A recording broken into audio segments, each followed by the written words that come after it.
Hey y'all, Scott here.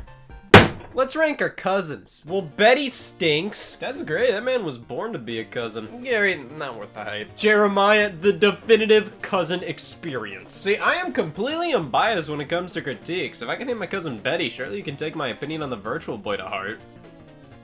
Oh my god! Nintendo is guilty of creating some of the most beloved and iconic video games and video game platforms of all time. Even though nearly all of the PlayStations outsold it, that original NES will forever be more widely recognized as video game. They have the biggest war chest of the most quintessential characters of all time, an ashtray of characters they'll never use again. And the games they make can be masterclasses of design. They appeal to damn near everybody, and most will forever hold the test of time.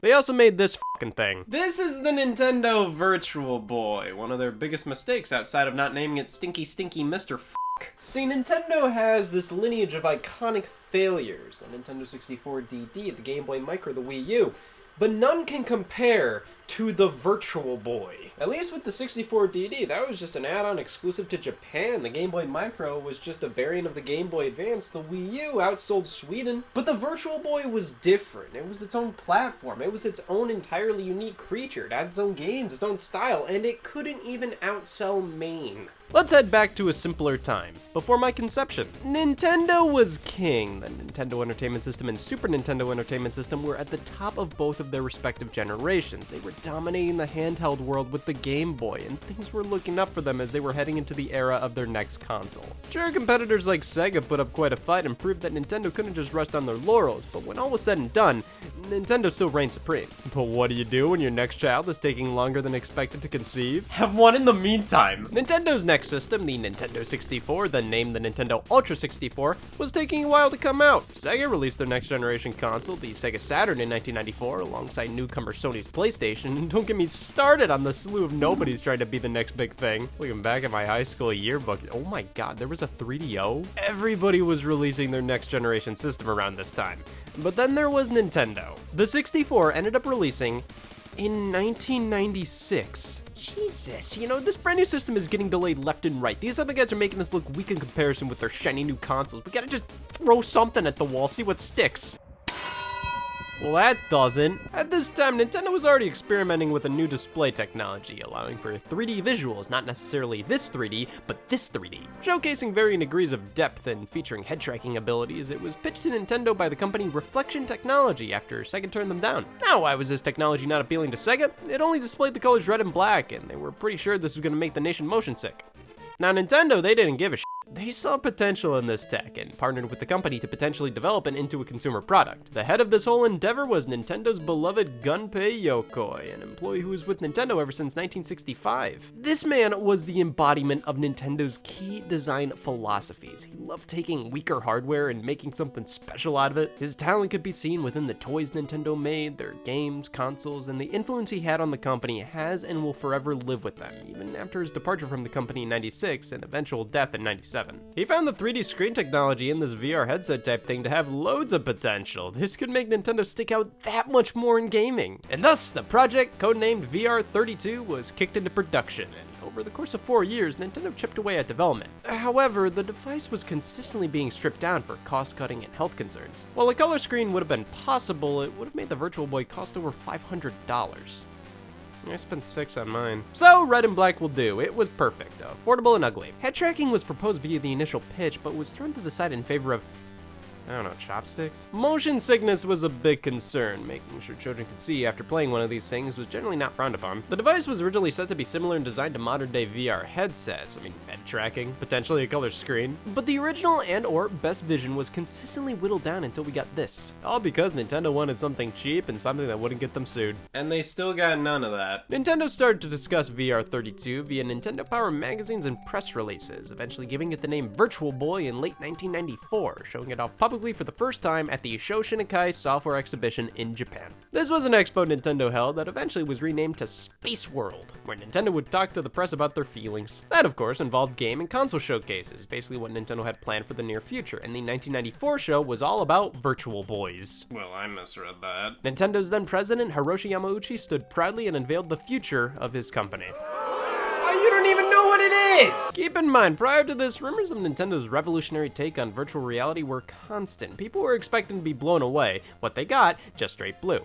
Power-wise, it was 32 bits, which the Super Nintendo was 16, and their next home console was 64, so take that as you will. But the decision to make the display limited to red and black, I mean, you could get away with something like that on the Game Boy. That handheld was 5 years old at this point, and it wasn't meant to be cutting edge or about the graphics. It was meant to give you something to do in the car. The Virtual Boy's entire thing was its graphical capabilities. It was supposed to wow you with its immersion, or at least that's what Nintendo's marketing wanted you to think. Virtual reality was the term constantly coined. Virtual Boy will transport players into a virtual utopia with sights and sounds unlike anything they've ever experienced. You know, drugs are a safer option. Turned out Virtual Boy was far less virtual reality than Nintendo was letting on.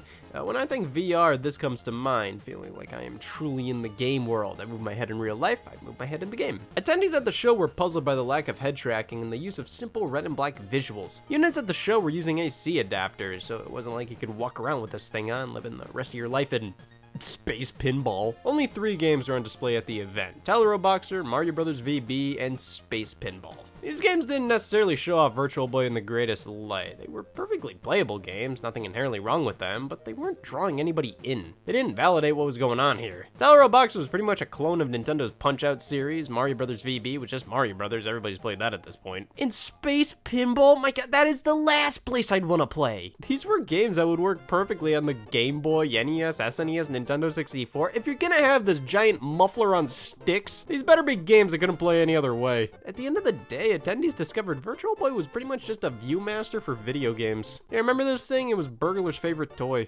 Damn it. Basically, a little headset where you insert these special photo reels, look into it, and bam, you're viewing 3D images. Never really occurred to me that these were 3D images as a kid. I just thought this was a stupid way to look at pictures. But looking at them now, I can see so much depth. It's like the background is really in the background. So, take everything about this right down to the design and play a video game on it. Didn't matter, fans were still interested. Nintendo, I would play Mario on an enema for you. Virtual Boy was less about virtual reality and more about stereoscopic 3D visuals, having background elements way in the background and shoving some graphics right in your face. While this aspect of the system worked, it wasn't enough for critics, and Virtual Boy failed to win over attendees at the show. The games were lackluster and frankly not abundant. Many could feel headaches coming on after playing for a bit, and the proposed price tag of around 200 US bones was quite a lot for what was being shown off. Regardless, it was releasing in 1995, so get your face ready. The Virtual Boy was later shown off in the US at the Consumer Electronics Show in January 1995, where more games were announced and shown off, including a demo of a Star Fox title, VB Mario Land, some tech demos, the game's Red Alarm, Vertical Force, known at the time as Shoot 'em Up, and Virtual League Baseball. Guess who wasn't impressed? Nintendo brought the Virtual Boy to various other events throughout 1995, such as E3 and Game Expo, before releasing in Japan on July 21st, 1995, and on August 14th, 1995, here in North America for 180 bones. You know, Nintendo initially projected to sell 3 million units within the first year on the market, and with a $20 million marketing campaign here in the States, no matter what, I think it deserved to sell at least 771K. Damn! The Virtual Boy came packed in this here box. It looks more Magic Eye picture than video game. Oh, it's a piece of shit. The Virtual Boy's marketing was bizarre. Many commercials portrayed it as a B-movie monster with the player running away from it. Reverse psychology, not a bad idea. Oh, don't buy the Virtual Boy, you'll fucking hate it. Seriously, don't buy it, it'll kill you. For the love of God, don't buy it! Some commercials really honed in on the futuristic alternate dimension or reality aspect. Others just treated it like any other game console, which made the fact that the gameplay was all red and black stick out that much more. Sure, when you're trying to sell this on being futuristic, the red and black is jarring, but you could swing it as, in the future when the world ends, these will be the only colors left. A 3D game for a 3D world. That spinning vortex, ominous voice, how could this possibly fail? Well, there's a first problem. This is the Nintendo Virtual Boy. It's red.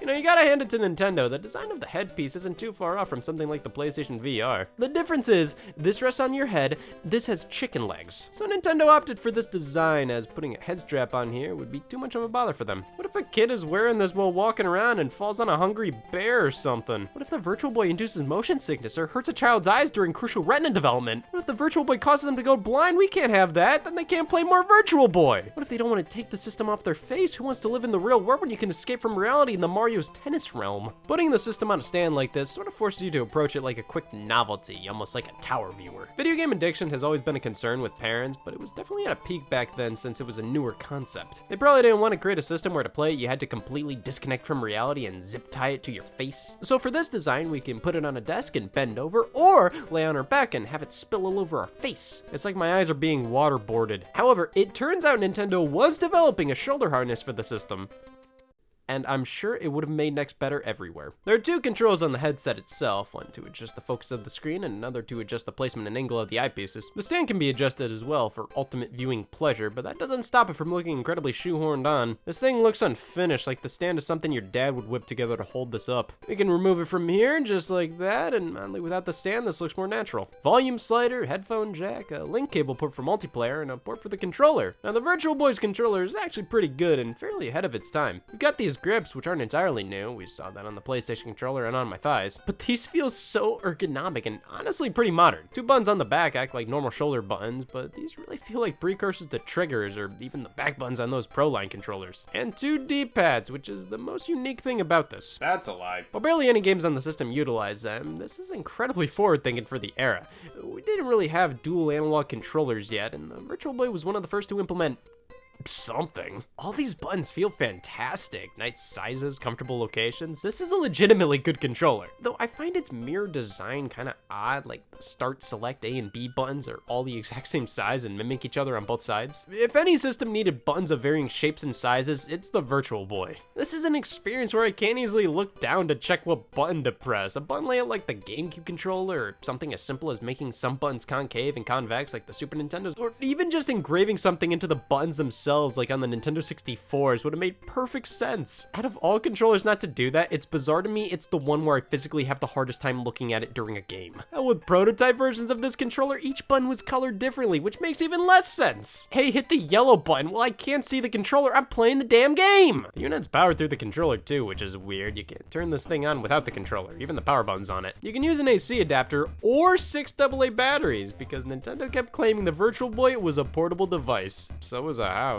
With 6 AA's, the Virtual Boy lasts roughly 4 hours, which is pretty bad by 1995 Nintendo standards. Many attribute the excellent battery life of the Game Boy to its success, but it could have been more successful if it caused seizures. Nintendo had to cover their ass with this thing, putting as many warnings as possible here. Basically, if you had troubles with nausea, motion sickness, epilepsy, I'm pretty sure your doctor already gave you a list of don't even think about it. Me personally, the Virtual Boy doesn't give me a seizure, it just makes me sad. So what is it like playing one of these? Well, line your eyes up with the two eyepieces and bam! Basically, it looks like a small widescreen display surrounded by black, which, I mean, hey, black is one of the two colors the display can show, so it works. It could look far worse. While looking through, you do see quite a lot of depth with the images. 3D-wise, it's a lot more that's deep in the background than that's right in my face. But I think the 3D looks pretty good for the time, honestly, and the display quality itself is very crisp. The Virtual Boy achieves this by using oscillating mirrors to reflect LEDs on each side of the system for both eyes, allowing for stereoscopic 3-dimensional depth in the visuals. You know, that sounds stupid enough to try 16 years later. Yes, Nintendo revisited the idea of a portable system with stereoscopic 3D later on with the Nintendo 3DS, this time not requiring you to shove your face in anything. Glasses-free 3D was definitely the way to go here, but after trying the Virtual Boy out,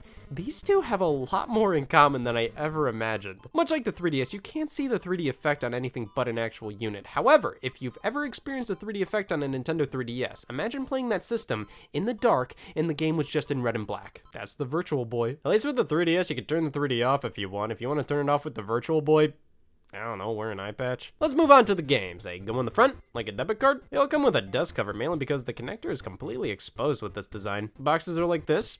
Square. You know, Nintendo announced loads of Virtual Boy titles, third-party supporters, all that. It was clear they wanted the first year of this system's release to be impactful. Let's call their bluff. I got a stack of Virtual Boy games that released within a year of the launch. Let's give them all a whirl. Yes, let us delve into the world of Virtual Boy with the help of my patented 12-point scale and liquor. Each Virtual Boy game will be rated on a scale from 1 to 12. If you're asking why it goes up to 12, why are you asking about the validity of Virtual Boy review scores? First up is Mario's Tennis, originally known as Mario's Dream Tennis prior to launch. Here in North America, this was bundled in with each Virtual Boy system, which never made much sense to me. Wow, the system is so badass. Did you play the tennis game it came with? Each Virtual Boy game starts off with a warning. No, a plea. I don't care. Even though I'm of age, I still lie about my age on adult websites. Moves on to the Virtual Boy startup screen. This is here for you to adjust the focus or viewing angles prior to starting the game, and afterwards we have to set the automatic pause feature every single game does this. Turning this on pauses the game after 15 to 30 minutes to force you to get a life. That's right, Nintendo's been doing that go take a break shtick ever since the Virtual Boy. Stop playing our games, you fucking dork! Mario's Tennis stands out to me as being one of the first legitimate Mario sports games. I'm sure we had Mario featured in some golf games prior to this, but this is the first one to carry Mario's name in the title. We can select between singles or doubles play in a tournament or a single match, choose the difficulty, 1 set or 3 set, pick a Mario character. Wow, tell me more!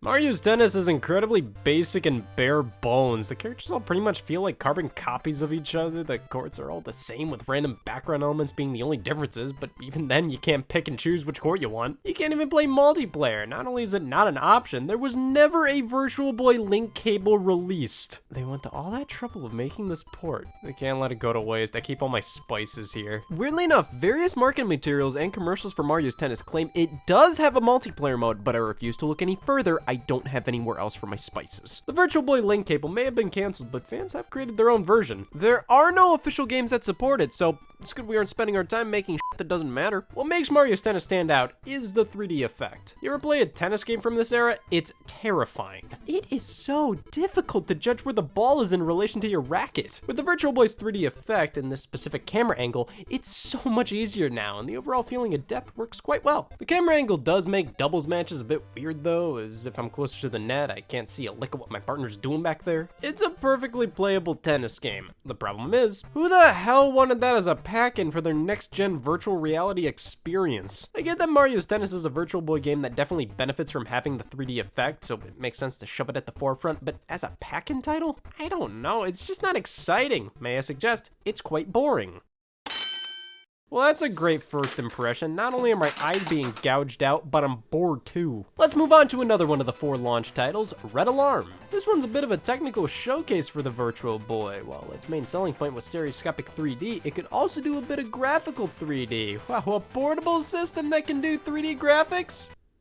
A system that can do 3D graphics? Well, Red Alarm seems to be a technical showcase for what the Virtual Boy can't do. This is a game very similar to Star Fox on the Super Nintendo. You pilot an aircraft shooting down the enemies. It's pretty self-explanatory. The problem is, I have no clue what I'm looking at. The Virtual Boy couldn't render this many 3D graphics, so due to technical limitations, the developers settled for basic wireframes. Because of that, everything looks the same. The environment, enemies, projectiles, it all blends in. Now, to be fair, when played on an actual unit, the 3D effect does help to distinguish what's a background detail and what's not, but it's still confusing. Sure, the Virtual Boy can do some light 3D stuff like this, but if you have to strip it down this much, I think at that point you should just consider not making this game for the Virtual Boy. If it wasn't for the wireframes, this obviously would have been a pretty impressive game for the time. Plus, there's nothing really wrong with the gameplay, but as it stands, I don't know, man, I just feel like my time is worth more than this. That's right, I'm moving up the totem pole.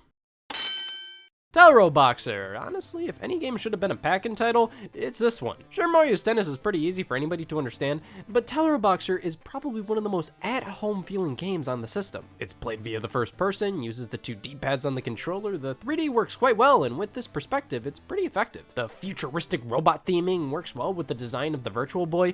This feels like a game for the Virtual Boy. Mario's Tennis and Red Alarm feel like Game Boy and Super Nintendo games that were left out in the sun. It's a pretty good game, incredibly similar to Punch-Out, as you have to find openings to punch your opponent while blocking and dodging at the right moments. The 2 D-pads control each separate fist, and with the overall theming and 3D effect, this feels like the definitive Virtual Boy experience. Not saying this couldn't work on other consoles, but out of most of the system's other games, this feels tailor-made for it. Galactic Pinball, yeah, one of the first titles shown for the Virtual Boy. Initially titled Space Pinball, they settled on Galactic because you're more likely to try something if your friend says, this shit's galactic. I think a pinball game does make quite a lot of sense on here, considering the static nature of it. Like, when you think about it, if you play the Virtual Boy at a desk, it kind of feels like your own personal arcade cabinet. Plus, the back buttons feel pretty similar to those on a pinball machine, and the 3D effects could be pretty cool. At the end of the day, Galactic Pinball, it's alright in my book. It's pinball in space. They have some fun minigames here and there, like Samus's ship from Metroid appears and you have to shoot at enemies. I do kind of like this one, though much like Mario's Tennis, there's not a lot to it. And that was the full launch lineup in North America. Impressed? Let's hope not, because we have more games to talk about. You don't want to get over impressed. Next up is Virtual League Baseball. They have a whole league for that now? A few weeks after launch came Virtual League Baseball, or as it's known in Japan, Virtual Pro Yaku 95. They're the exact same games, but the Japanese version has far more cartoony character designs. I'm sure they wanted this to be a more mature, traditional baseball game here in the West, appealing to the everyman. I'm no pussy, I want a realistic baseball game for my one video game console, the Virtual Boy. But were these character designs truly too Japanese or cartoony to where they just had to change every single one? Like, they just have bigger heads and they didn't even change the title screen. They still have the more cartoony character design here. What was the point of any of this? I think changing the box art to this made sense, but changing the sprites in game, I don't know, what's the point? Well, Virtual League Baseball is just baseball, nothing else really to it. 3D does help to judge when you should swing the bat, so yes, this is warranted. Next game to release was Mario Clash, so this is kind of what came of that Mario Bros. VB demo when the Virtual Boy was first revealed. It's a new take on the original Mario Bros. Arcade formula, kind of like Donkey Kong on the original Game Boy. That took the original arcade Donkey Kong and expanded it with a huge single-player campaign, turning it into a puzzle platformer with new moves, mechanics, enemies. It's one of my biggest turn-ons. Mario Clash is more so just another game in the same style of Mario Bros. Arcade. It's all about clearing the level of all enemies. You throw shells at them, but some require you to throw them from the foreground or background. This ends up being more of a chore than a puzzle or challenge, however. Half the time the enemies change direction so much, it's just annoying to constantly line myself up to throw a shell, and I miss, so line myself up again, miss again, line up again, my head's in a fucking tub. Mario Clash is a fine little arcade throwback, but it doesn't hold my attention for long. It definitely feels like it's missing something. This came out after Donkey Kong 94 and follows a similar idea of taking an arcade game and expanding it, but the difference is, Donkey Kong 94 adapted itself to the video game system it was on. Mario Clash feels stuck in the arcades. Its gameplay is a test of endurance, not necessarily like a high score arcade type, more so see how patient you can be type. Jack Brothers, easily one of the most expensive Virtual Boy games. That's right, I'm an idiot. Not only is it rare because of low sales, but it's generally considered one of the better Virtual Boy games out there, while also being the only game for the system developed and published by Atlus. It's actually a spin-off of their Shin Megami Tensei franchise, with this being the first game from the series to release outside of Japan. I can totally understand why. If you were Atlus in 1995, what do you think would do better in America? This or this? Well, joke's on you, because you made this one for the Virtual Boy. The game stars the Megami Tensei mascot Jack Frost alongside two other Jack characters. Your goal is to find all the keys in an overhead maze, defeating enemies along the way. Once you get all the keys, you can head for the exit and drop down to the next floor. You repeat the process until you hit a boss fight. It's pretty simple, and the 3D effect is barely there. It's just, ooh, this game has a background. The future is here, fucker! But it's legitimately pretty fun, and the music is great. I'm very happy I spent $2,000 on this. Golf, much like Virtual League Baseball, it's not tennis. This is another very basic traditional sports game. The 3D here doesn't matter at all. At least with the other ones, I felt like hitting the ball was made easier. Here, I gained nothing from this. It's shocking. Virtual Boy Wario Land was the big holiday release for the Virtual Boy in 1995, and for good reason. Originally titled Wario Cruise, it's even called that on the Virtual Boy's box itself. Why they settled on Virtual Boy Wario Land, I don't know, but it inspired the name Little Big Planet PS Vita. This released after Wario Land Super Mario Land 3, but before Wario Land 2, so which of these can be considered the true precursor to Wario Land 2, 3, and 4? I assume not the one nobody played. We control Wario exploring a handful of levels. It's a fairly short game, but each area is fun to dig through and uncover secrets. You want to find the key hidden in the level to finish the stage, and we have these awesome power-up pads and bonus games. The level design is excellent here. This is just a fantastic 2D platformer. But of course, Virtual Boy is in the name, so where did the unique properties of the system come into play? You jump into the background sometimes, the boss fights are from this perspective. Well, that stinks. You have this great game that's stuck on the Virtual Boy for no reason. It's like you have a fine steak you have to eat off the shower floor. Panic Bomber, a Bomberman-themed puzzle game. One look at this and it seems pretty familiar, looking like most other falling block puzzlers out there. This is actually a full-blown series of games, though we wouldn't know that. Panic Bomber games rarely left Japan. In fact, this is pretty much the only one that ever did. The only thing we can play is story mode, which is super weird. There's not even just a single match mode or whatever. If you want to play Panic Bomber, you gotta play story mode. To play, you want to match up like icons, which sends unlit bombs to your opponent's side. When you get a lit bomb, it can detonate the ones piled up from your opponent. First one to fill up their board loses. It's very easy to pick up and play. Now why it's on this thing is beyond me. Who wants to cock their head into a coffin on stilts to play a falling block puzzle game like this that has no worthwhile 3D effect whatsoever? Oh, the background is obviously in the background. Holy shit! Vertical Force, one of the most basic names possible for a vertical shooter. Not Super Mario Brothers? Nah, X-Axis Antics. A pretty generic shoot 'em up where you have targets to shoot at 2 different planes. You can shift between the background and foreground, which really is the only major thing this game can call its own. Again, much like Virtual League Baseball, it's not tennis. Waterworld, the only movie licensed game to grace the system. What the hell am I looking at? So we have to shoot everything in sight, then move on to the next stage. Huh. Nestor's Bowling. Oh, Nestor's Funky Bowling. Oh, I am so f***ing ready. Nestor's Funky f***ing Bowling. Leave it to Nestor to give bowling the funk. Nestor was a character from Nintendo Power magazine, so to see him get his own game is pretty cool. Now, was he an avid enough bowler in the comics he was in to warrant Funky Bowling? I thought this would have been a prime opportunity to put a little Nestor comic in the instruction manual, but no. All it says is he wanted to be in a bowling game. You can play as Nestor or his sister Hester, who only ever appeared in this game. The physics feel weird here, but that's to be expected for a mid-90s bowling game. The pins just don't act like pins, but if you can get over that, it's a serviceable bowling game. I can't. 3D Tetris. Right away, this is probably the most enticing Virtual Boy game to me. Just the idea of Tetris in 3D is kind of intriguing and actually sort of takes advantage of the bane to my life expectancy. I'm pretty sure I'm infertile now. 3D Tetris is played from an overhead perspective, and you do your normal Tetris shtick, but this time you have a whole 3-dimensional plane to fill. So basically, instead of trying to clear one line, you have to clear the entirety of the square we see from this perspective. It is quite literally playing Tetris by looking down on the playfield. It's a really cool concept, but I find there to be no real middle ground I'm happy with here. It's either too slow and easy or too fast and confusing. The lower levels are chump change. It's just like, come on, give me some action. What the f was that? The higher levels have Tetris pieces not normally found in regular Tetris games, and it just gets confusing based on how many layers of puzzle pieces we're dealing with here. You flip the pieces around with the dual D-pads, making this another fabled Virtual Boy game to use this thing. In the end, I'd love to see this concept attempted again. I think it has loads of potential, and it's alright here, though I would have liked it if they included a standard Tetris mode on top of the 3D Tetris stuff. Well, next up.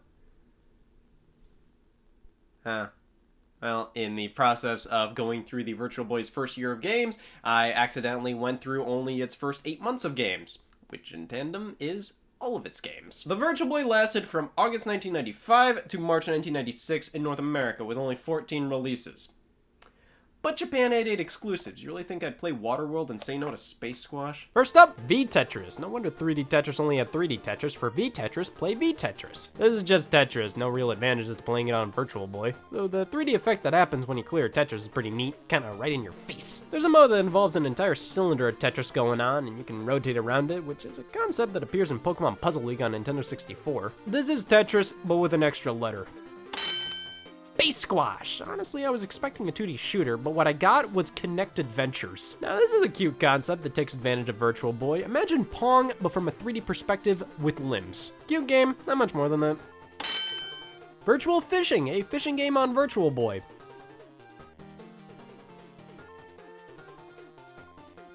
It's not tennis. Innsmouth no Yakata. Now, this is an experience. One of the most unique titles on the console. A first-person survival horror game. It uses both D-pads, works surprisingly well, and for a console like this, what better game to play on it than a first-person survival horror? I wouldn't put this game in the same league as something like Virtual Boy Wario Land. That was a legitimately good game regardless of the system it was on. But Innsmouth no Yakata is an extremely cool novelty that deserves more attention.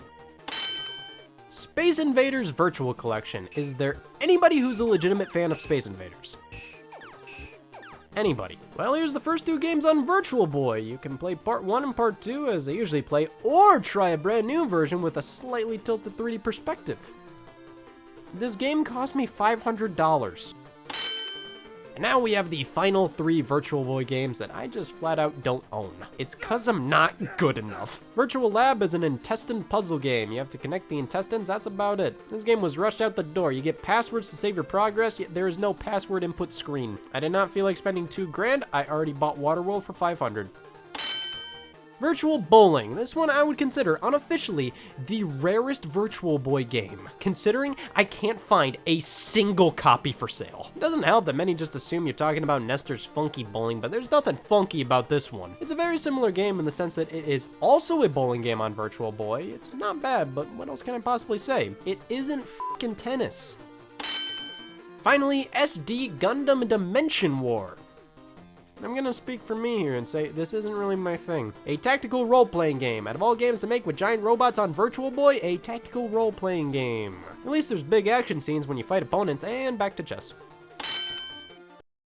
Can you tell the system was rushed? Nintendo released Virtual Boy before it was properly finished. Gunpei Yokoi was not pleased that they decided to release it in this state. And when the system itself wasn't finished, it's a miracle most of the games are as tolerable as they are. None of them outside of Wario Land are really anything to write home about, but I honestly think the Virtual Boy has a pretty quality library overall. Just none of them are worth going through all of this. It's an awkward system to play, and when the games are mostly simple high score based ones, or games that play like anything on a Super Nintendo or Game Boy that truly gain nothing from the Virtual Boy's gimmick, it makes playing it that much more annoying. The 3D is alright though, and I do think the rumors that it'll make you go blind for most people is untrue. I think at the most, it can just be a bit hard on your eyes. But combine all of this, the unfinished system, games that, well, fine, nobody really cared about, a gimmick that wasn't thought through and not utilized properly, this number makes so much sense. Nintendo discontinued the Virtual Boy incredibly quickly. This system was always seen by them as something to put on the market and nothing more. But that doesn't mean they didn't try, and that nobody likes this thing. So many canceled projects. BB Mario Land, a traditional Mario platformer, a GoldenEye 007 racing game, a port of Donkey Kong Country 2, various other projects like Bound High. This game leaked online. You can play it, and this would have been lovely on the system. It actually utilizes the 3D and is a unique and fun little action puzzle game. Dragon Hopper by Intelligent Systems, a traditional Bomberman game, Virtual League Baseball 2, Worms, Star Fox, and F-Zero spin-off Zero Racers. They were given it an actual go, and then they realized this thing was beyond saving. But fans still really like this thing. The homebrew community is pretty wild. They made games to actually use the fan-made link cable. Now, do they actually like this thing, or do they like it because it makes them quirky? The Virtual Boy is a prime example of what happens when Nintendo just thinks of a gimmick and rolls with it before thinking up any worthwhile uses for it. But it's not that bad. I think the 3D effect works okay, and the games themselves are inoffensive. While they aren't gonna light the world on fire and are too simple and basic, they work fine. They aren't anything crazy, but they're fun enough. The problem is, barely any of the games are good enough to warrant shoving your head in this thing for over 15 minutes. And when they are, they're games that would work better on normal-ass game consoles. But in the end, I don't hate this thing. In fact, I think it's a bit misunderstood. It's not good, but it's better than my cousin Betty. Hey y'all, Scott here. You know, I've made it 9 years staying spoiler-free on Heavy Rain, and the only way to stay as spoiler-free as possible before playing it is to not play it.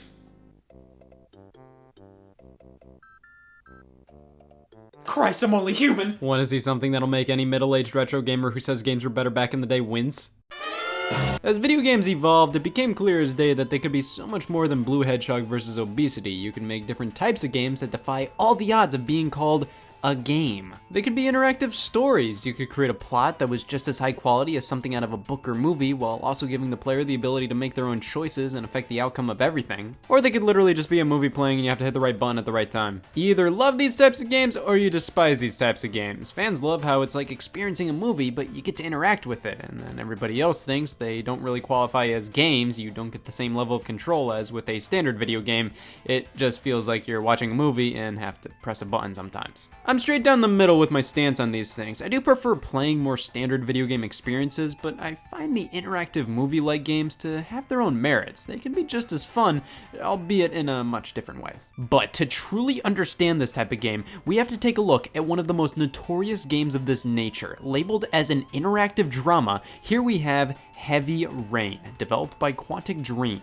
They're well known for the interactive movie experience. They created Fahrenheit, also known as Indigo Prophecy before this, and put out Beyond Two Souls and Detroit Become Human afterward. Directed by David Cage, the game was initially revealed at E3 2006 with a tech demo, Heavy Rain: The Casting. This had nothing to do with the final game. It was created to demonstrate how they were utilizing motion capture to make fake people look like real people. Just a simple video of a casting call audition. The actress here did make it into the final game as a supporting character, but other than that, this was just a taste as to how Heavy Rain would look, and by God did it look. Interactive movie type experience has always had the issue of, you see, I can't take it seriously when it looks like that. Heavy Rain looked almost as good as an actual movie, and because of that, it wasn't until February of 2010 when the game finally released as a PlayStation 3 exclusive.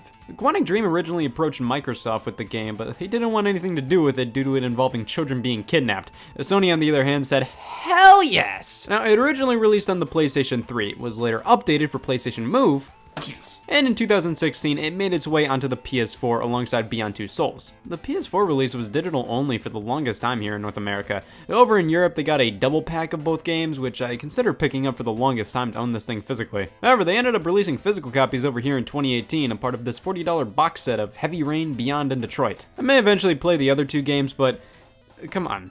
Child abduction. Alright, so I played through Yoshi's Crafted World, so now I need a palate cleanser. So why not try Heavy Rain? Oh boy, I can't wait to get depressed. Alright, Heavy Rain.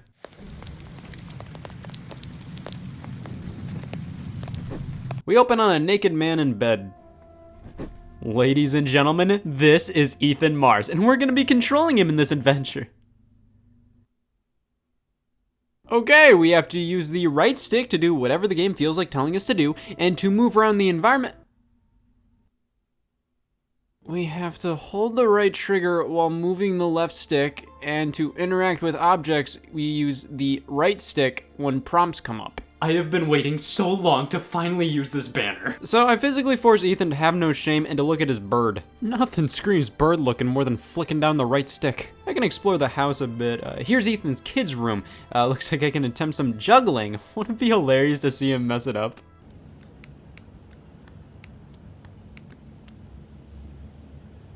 Okay, give me one more shot at this. What a jackass! Moving into the bathroom, it becomes apparent that we not only have to use the right stick and buttons for random actions, but we have to shake the controller as well. I knew all those years of playing were worth something. Various things in the environment in Heavy Rain are completely superfluous to the story. You don't have to interact with lots of this stuff. For example, you can look at yourself in the mirror just to make Ethan look like a smug son of a bitch and very little else. It's shower time and we see some form of nudity. Yeah, this is all starting to make sense. So Ethan gets all dressed up and it's time to wait for his wife and kids to get back home. I just stared at the door while I waited. Now they're here, and now the wife is asking me to grab some plates out of the living room cupboard. Living room cupboard. I've been looking around the living room for 5 minutes trying to find this thing. Damn it, my marriage is on the line. The cupboard ended up being in the dining room. This is not a living room, that's a dining room. Why is it called the living room cupboard? Let's see how the kids are doing. I picked Jason first since he's my favorite. I start spinning him around, the game cuts to this angle of Ethan, I laugh, then I play with Sean. These kids think I am a god and will clap at anything. Now it's time to fight Jason. God, I'm kicking this kid's ass. Jesus, they should have called this game Jason fucking Dies. So Merlin the bird dies in the span of this to this. I can't walk away for 20 minutes without the bird dying. I don't know what happened, he just did. Sean runs upstairs, I follow him, dead bird on the ground. Anything could have happened. Well, we move on to a nice family trip to the mall. The kids are going wild. Ethan's wife wants to go look at shoes for Sean while I get some quality Jason time. Oh, damn it, he ran away. Here we have the infamous Jason button appear. Hit X for maximum Jason. I don't call it X, I call it Jason. I wish other games would follow suit. So I catch up to Jason. Jason, you really shouldn't wander off like that, you know? There's an awful lot of people in here. Please, Dad, can I have one? What's wrong with you? Don't run away like that just to force me to buy you a balloon. Damn it, he did it again. Everybody in this mall is gonna know how loud I can truly say Jason, but seriously, where'd he go? Oh my god, this crowd is ridiculous. I'm never gonna find it. Oh, here's the food court. Oh, Jason, he's across the street. Why is he across the street? What is he trying to gain from that? So Jason runs towards Ethan in busy traffic and gets hit by a car. Jesus, they should have called this game Jason fucking Dies. How did Jason die from this? Ethan was the one getting hit by the car. Look at that.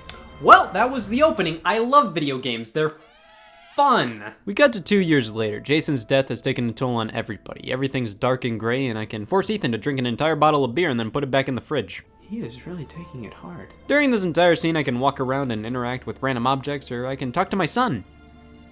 I'll just sit here. He has really gone off the deep end. We can hold the left trigger to listen to Ethan's thoughts, one of them being how Sean vastly prefers his mother to him. Yeah, it's like Ethan was responsible for his brother's death or something. Let's make Sean some dinner. The microwave blasts the chicken for 5 seconds in total and then is done. That is fucking incredible. And here I am, sitting, watching my son eat. I still don't know why he prefers being around his mother. Time for Sean to go to bed. I go upstairs, I see he drew his brother dying. Oh, that's so normal. normal! Ethan and Sean have a heart-to-heart talk about why Ethan looks sad, and Sean makes a very mature statement on how Jason's death wasn't his fault. Okay, two things. One, that's a little weird for him to say after drawing this. And two, this would have been a very powerful moment if the game didn't glitch out and Sean's lips actually moved. You know, Dad, what happened to Jason wasn't your fault. Good night, Sean. So Ethan has a bit of a blackout afterwards, and then...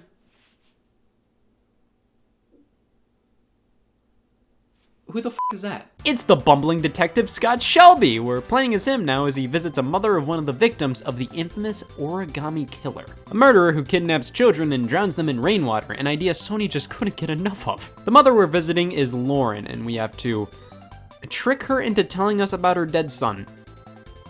She doesn't budge. Shelby has an asthma attack. This guy comes to beat up Lauren, but he gets Shelby'd. God bless Scott Shelby. Now on to Norm, a third playable character. Norman Jaden is an FBI agent and a great one at that. He may require a bit of drug snorting, but hey, I mean, he has these cool glasses that reveal all these fingerprints and things. Great stuff. Pretty much after every scene with Norman, he has to take a hit of whatever the hell this thing is. He's not addicted, he just does it every day. I have to bob my head back and forth to look at different things here, but instead I like making Norman go, no. Back to Ethan. He's at a psychiatrist and is told he is not responsible for Jason's death. Sure. At the park with Sean now, and it is my mission to have this kid like me more than his mom. You know what that means? It's time to whip out the secret weapon. Take out the boomerang, he'll eat that up. Now that is one happy kid. Ethan, you finally did it.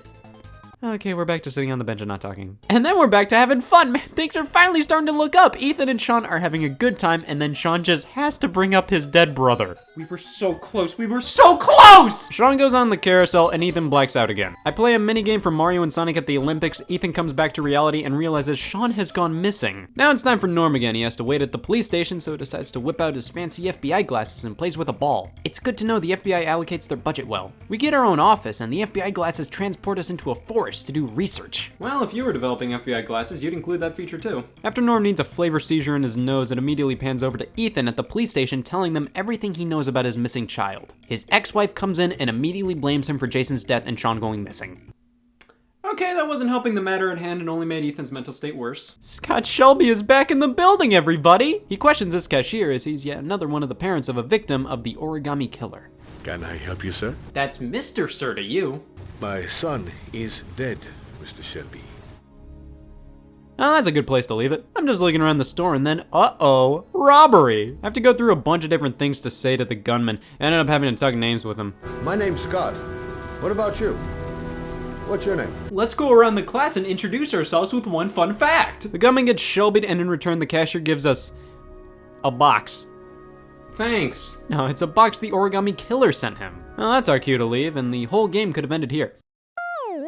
But now we have to play as our fourth main character, Madison. She can't sleep, various men break into her house, it was all a bad dream. That's about it. Now, you can take a shower in this scene, so there is nudity involved. And not just any nudity. Pointless nudity. Going back to Ethan, he receives a mysterious letter in the mail alongside a locker ticket. He's really thinking this one through. Ethan has another blackout. This time he's around all these people and can kill them with just one touch. There's probably something symbolic about this, but I like touching as many people as I could. That was pretty fun. All right, we're back in reality. It's a good thing I have subtitles on. Ethan receives a box from the origami killer. He gets back to a motel and will open up the box for the first time. This is a big moment in the game, and yes, you can piss before it. It's obvious Ethan must complete various trials set up by the origami killer to get just the slightest bit of information about his son's whereabouts. Norm time, we're discussing what we know about the origami killer. Not much, but he drowns his victims in rainwater and only when it rains a certain amount. We'll meet with a meteorologist, tell him to stop the rain. Norm and the chief of police go to this one guy's house. He's a nutcase and I shoot him because he's getting hostile.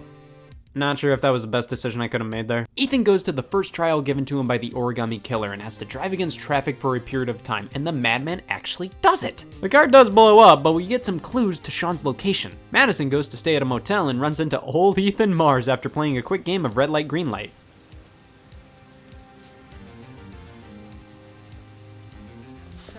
She helps him out because he's in obvious pain, and then Ethan's off to suffer some more in the next trial, but first, he's back, folks! My least favorite character to play as. Norman's pouting after killing that one guy, but then chases a criminal on foot, my favorite video game scene to add funny sound effects to. Shelby is loafing around the office and goes to... One of those big white boxes. They keep food cold. Oh yeah, the fridges. Lauren comes back and we have ourselves a new partner in crime. We head to a party to question this guy watching cartoons. This guy goes on about how he is in fact the origami killer, snaps his goons to take care of Shelby, they get Shelby'd. And now Ethan arrives at the power plant for his next trial. I never knew how much I wanted a Heavy Rain 2D platformer until now. It looks like I have to crawl on this broken glass. This was a bad day to wear cargo shorts. After the long period of glass crawling, now Ethan has to weave his way through all this electricity. This is one of the most unique aspects of Heavy Rain's gameplay, how it forces you to hold down various buttons, and some of the button combinations you have to do are really awkward, which makes the scene much more tense. Alright, I praised Heavy Rain, and that should do it for today. So after that, we have more clues to the address of your missing child's location. Yes, I love riddles. Madison notices Ethan lying in bed and decides to help him out. Cause she's just such a great person. Even after noticing the origami figures on his desk, which could imply he is in fact the origami killer, she still helps him out. Cause she's just such a great person. Now it turns out that Ethan's ex-wife is telling the police she thinks Ethan's acting weird. Well, no sh**. One son's dead, the other's been kidnapped. She's saying how, since he's acting weird, he may be the origami killer. Shelby visits this guy's father and is just like, is he the killer? Is he? And now Ethan. His next trial is to cut off one of his fingers.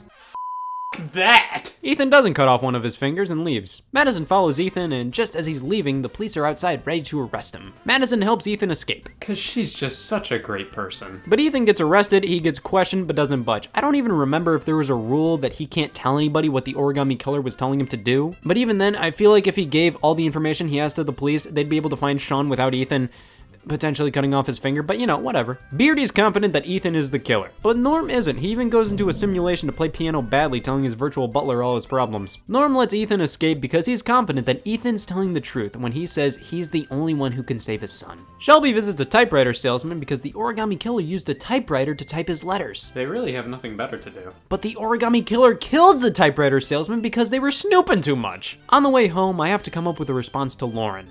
This one. You're gonna be a good girl, you're gonna go home and let me get on with my investigation. What the hell was that? Ethan has to kill a man for his next trial. Now, because I skipped out on the last one, I guess I have to. Madison does some investigating on her own, going to this one guy's house who knocks her out and tries to operate on her. Never trust a man with a Hawaiian shirt. Lauren comes up with an idea, cross-checking everybody who had a typewriter fixed and who subscribed to origami magazines. And they come across the name John Shepard, a kid who died years ago. It's revealed John Shepard died by drowning. We play as his brother in this flashback sequence. Maybe the brother turned out to be the killer and was using John's name all these years. Alright, we're gonna have to speed run the ending. Madison goes to this club to question this guy renting apartments from this freak. Norm goes to the same club but comes after the origami killer came to kill this guy because he was talking too much. Norm gets into a scuffle with the guy, but he escapes. I feel like there was probably a way to get more information from that. Maybe some security cameras. Madison goes back to the motel to find Ethan. He says how he had to kill a man and they bone. What? Ethan finds out Madison's a journalist who was only talking to him for a story. He forgives her. Ethan runs away from the police. Shelby and Lauren get disposed of by that one guy's dad. Shelby swims, Lauren dies, and he seeks revenge by storming into the guy's home and killing every single security guard. He does save him from having a heart attack at the end though. He has a heart of gold. Madison talks to the mom of John Shepard, and though she has Alzheimer's, she gets her to remember her other son's name. Now Ethan's at his final trial. He has to drink poison and will only have 1 hour before he dies, so he has to rush to his son with the final address. Okay, I better get a trophy for this. Norm does more investigating, and it turns out the origami killer and John Shepard's son this entire time was Scott Shelby. He can't be the killer, he has asthma. He poses as a private detective and talks to the families of the victims to gather all the evidence he can to dispose of it. I've heard much worse evil schemes. Madison enters Shelby's place and is locked into his vault as he burns it to the ground. Madison enters the fridge as the place gets nuked, calls Norm to tell him the killer was Scott. I didn't even know she had his number. Ethan makes it to save Sean and Shelby gets normed. I save Sean and Shelby falls into this thing. Everybody has a happy ending in my playthrough. Ethan and Madison get together, Scott Shelby is totally dead, Norm gives up pixie sticks and is on a talk show. Oh, and the poison Ethan drank apparently just wasn't poison and he lived. And that was Heavy Rain. Now, everybody's playthrough is a bit different with this game. The game doesn't just end if a certain character dies or you make a bad decision or whatever. I think I got one of the better overall endings. Sure, Lauren died, but to answer the question, did I like Heavy Rain? I have no idea. Did I enjoy my time with this game? Yes. Did I enjoy it for the reasons David Cage wanted me to enjoy? Oh god, no. I would love to take this game seriously.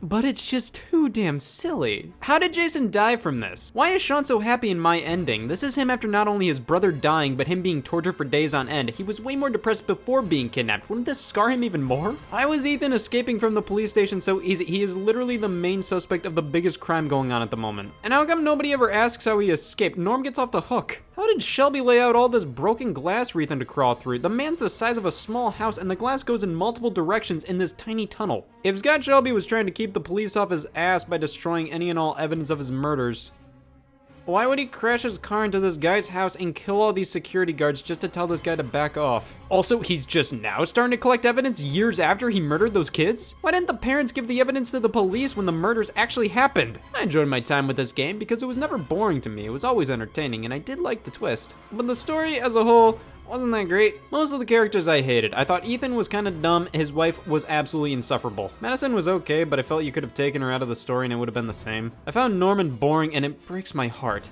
that my favorite character ended up being the killer. As a movie-like video game, I think the plot being able to branch off in multiple different directions makes it pretty okay for a video game story in 2010. But here's the thing, as a video game, this ain't that great. As a movie, this is garbage. However, I think it works well enough as an interactive drama. Well, my obsession with Heavy Rain's lame characters has really taken a toll on my life these past few days. I have not cleaned my kitchen in days. I'll leave it like that. See, leaving garbage on a floor is a smart way to know if you have rats in the house. I'll know if I have rats if the garbage gets eaten. Hey y'all, Scott here. It is laundry season. Seems like everybody's cleaning their clothes these days. I'm not one to go against trends. I'll do it. Okay, I did clean my pencils out with this, so it might not be ideal for the gears. Well, while I wait for that to heal up, why not tell a story to pass the time? This is the story of a brown-haired white boy with glasses. Guess who? And one day, he decided to talk about video game delays. Want to hear some useless shit?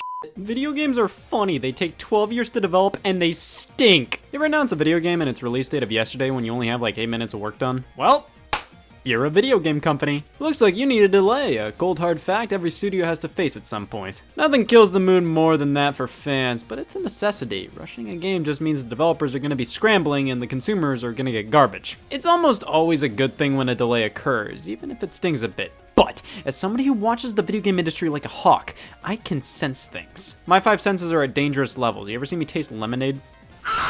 If you pay attention enough, you can always tell when a delay's about to happen. If it just doesn't seem right, the game will come out that quick. It's impossible, like we've barely seen anything, studios refuse to comment on the game's status, the development building burnt down, something's fishy here. Now there's a difference between games that get delayed and games that languish in development hell. Development hell is more so games that just take forever to get made, while games with numerous delays, I mean they take kinda long, but come on, it isn't that bad. Take, for example, Mighty No. 9.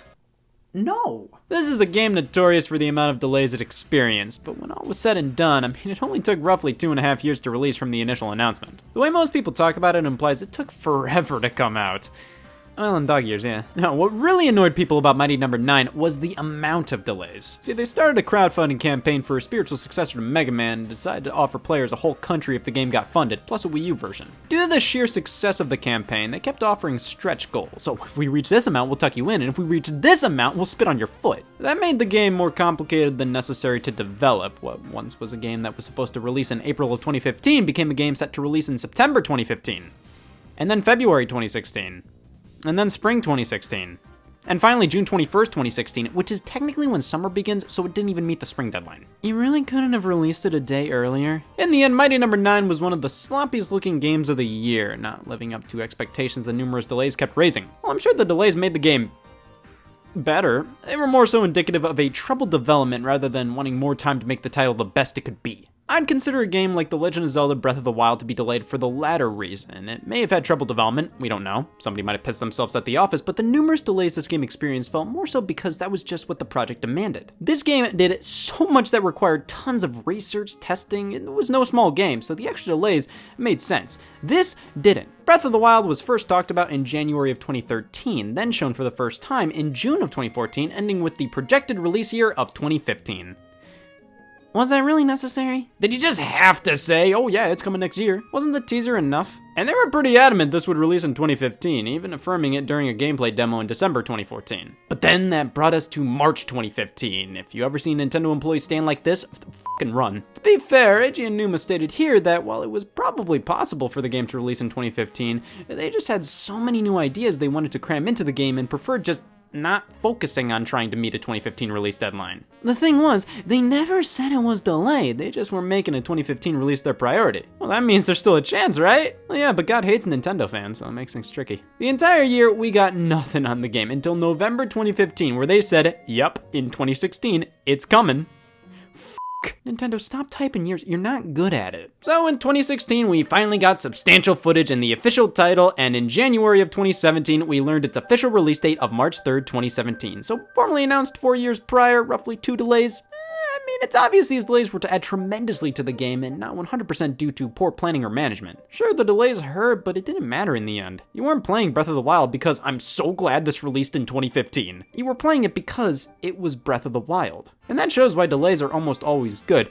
Like, would this game be that much better if it released on January 26th compared to January 28th? When I'm planning to die on the 27th, yes. I think game delays are a big talking point because it's obviously a little embarrassing for the game developers and publishers to go through that. Final Fantasy 15 had an entire event dedicated to celebrating it finally getting a release date of September 30th, 2016.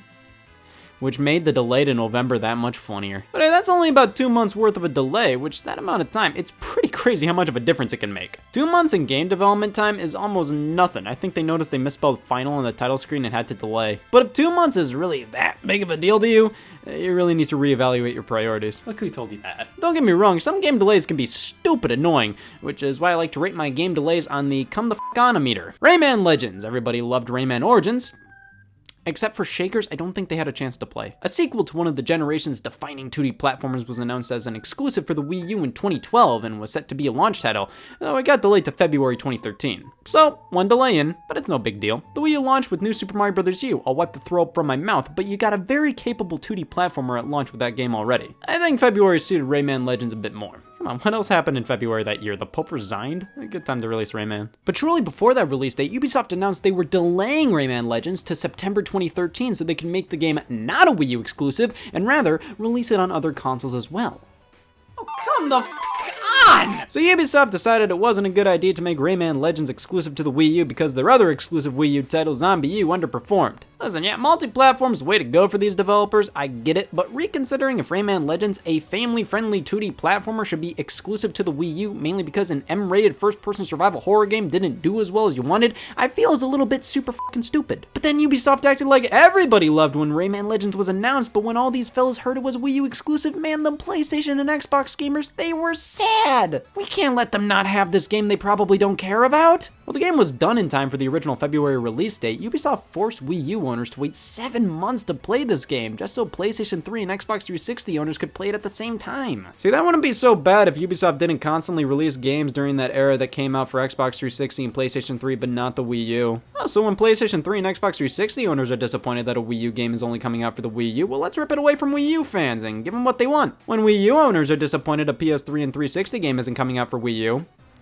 well, what did they expect? They bought the Wii U. They ended up releasing the game on September 3rd, 2013 for PC, PS3, Xbox 360, PlayStation Vita, and Wii U. Yeah, delay the game so you don't release it on a failed console to release it on 2 failed consoles. It didn't do that well at launch, and honestly, it makes total sense. Wii U owners were ready for Rayman Legends in February. I mean, there was nothing else to play in the first half of 2013. I think a good chunk of early adopters of the console would have jumped on it if it released in February. When you release it in September, all these games are coming out not only for all platforms, but on Wii U, we had Pikmin 3, Wonderful 101, Wind Waker HD, Wii Party U. Rayman Legends could have had a few months all to itself, and I guarantee you it would have garnered more attention. Instead, it sort of got lost in the shuffle because they delayed it, which in my opinion is one of the few examples of a delay sort of backfiring. I don't think it entirely did. The game was great, it just released at a busy time. I would have recommended releasing the Wii U version on time in February, then releasing the other platform versions at a later date. There was speculation that Ubisoft couldn't do that because Microsoft had a policy where multi-platform games have to release the same day or earlier on Xbox platforms, or just straight up can't release on Xbox at all. I don't know, I've seen numerous examples of that not occurring. I don't really know why Rayman Legends would have been treated differently like that. I think it's ready. Might as well test it out by cleaning some forks. There are some studios that almost always delay their games. If a release date seems too good to be true, it is. Rockstar originally revealed that Red Dead Redemption 2 was coming in holiday 2017, and then first half of 2018. It released in October. Grand Theft Auto 5 was delayed. Grand Theft Auto 4 was. The original Red Dead Redemption was. You'd think they'd learn not to set a date, but it's almost a tradition that certain studios and franchises delay their games, like with Zelda. It's almost like every single home console major 3D Zelda title has been delayed in some way, shape, or form. And then there's Spore.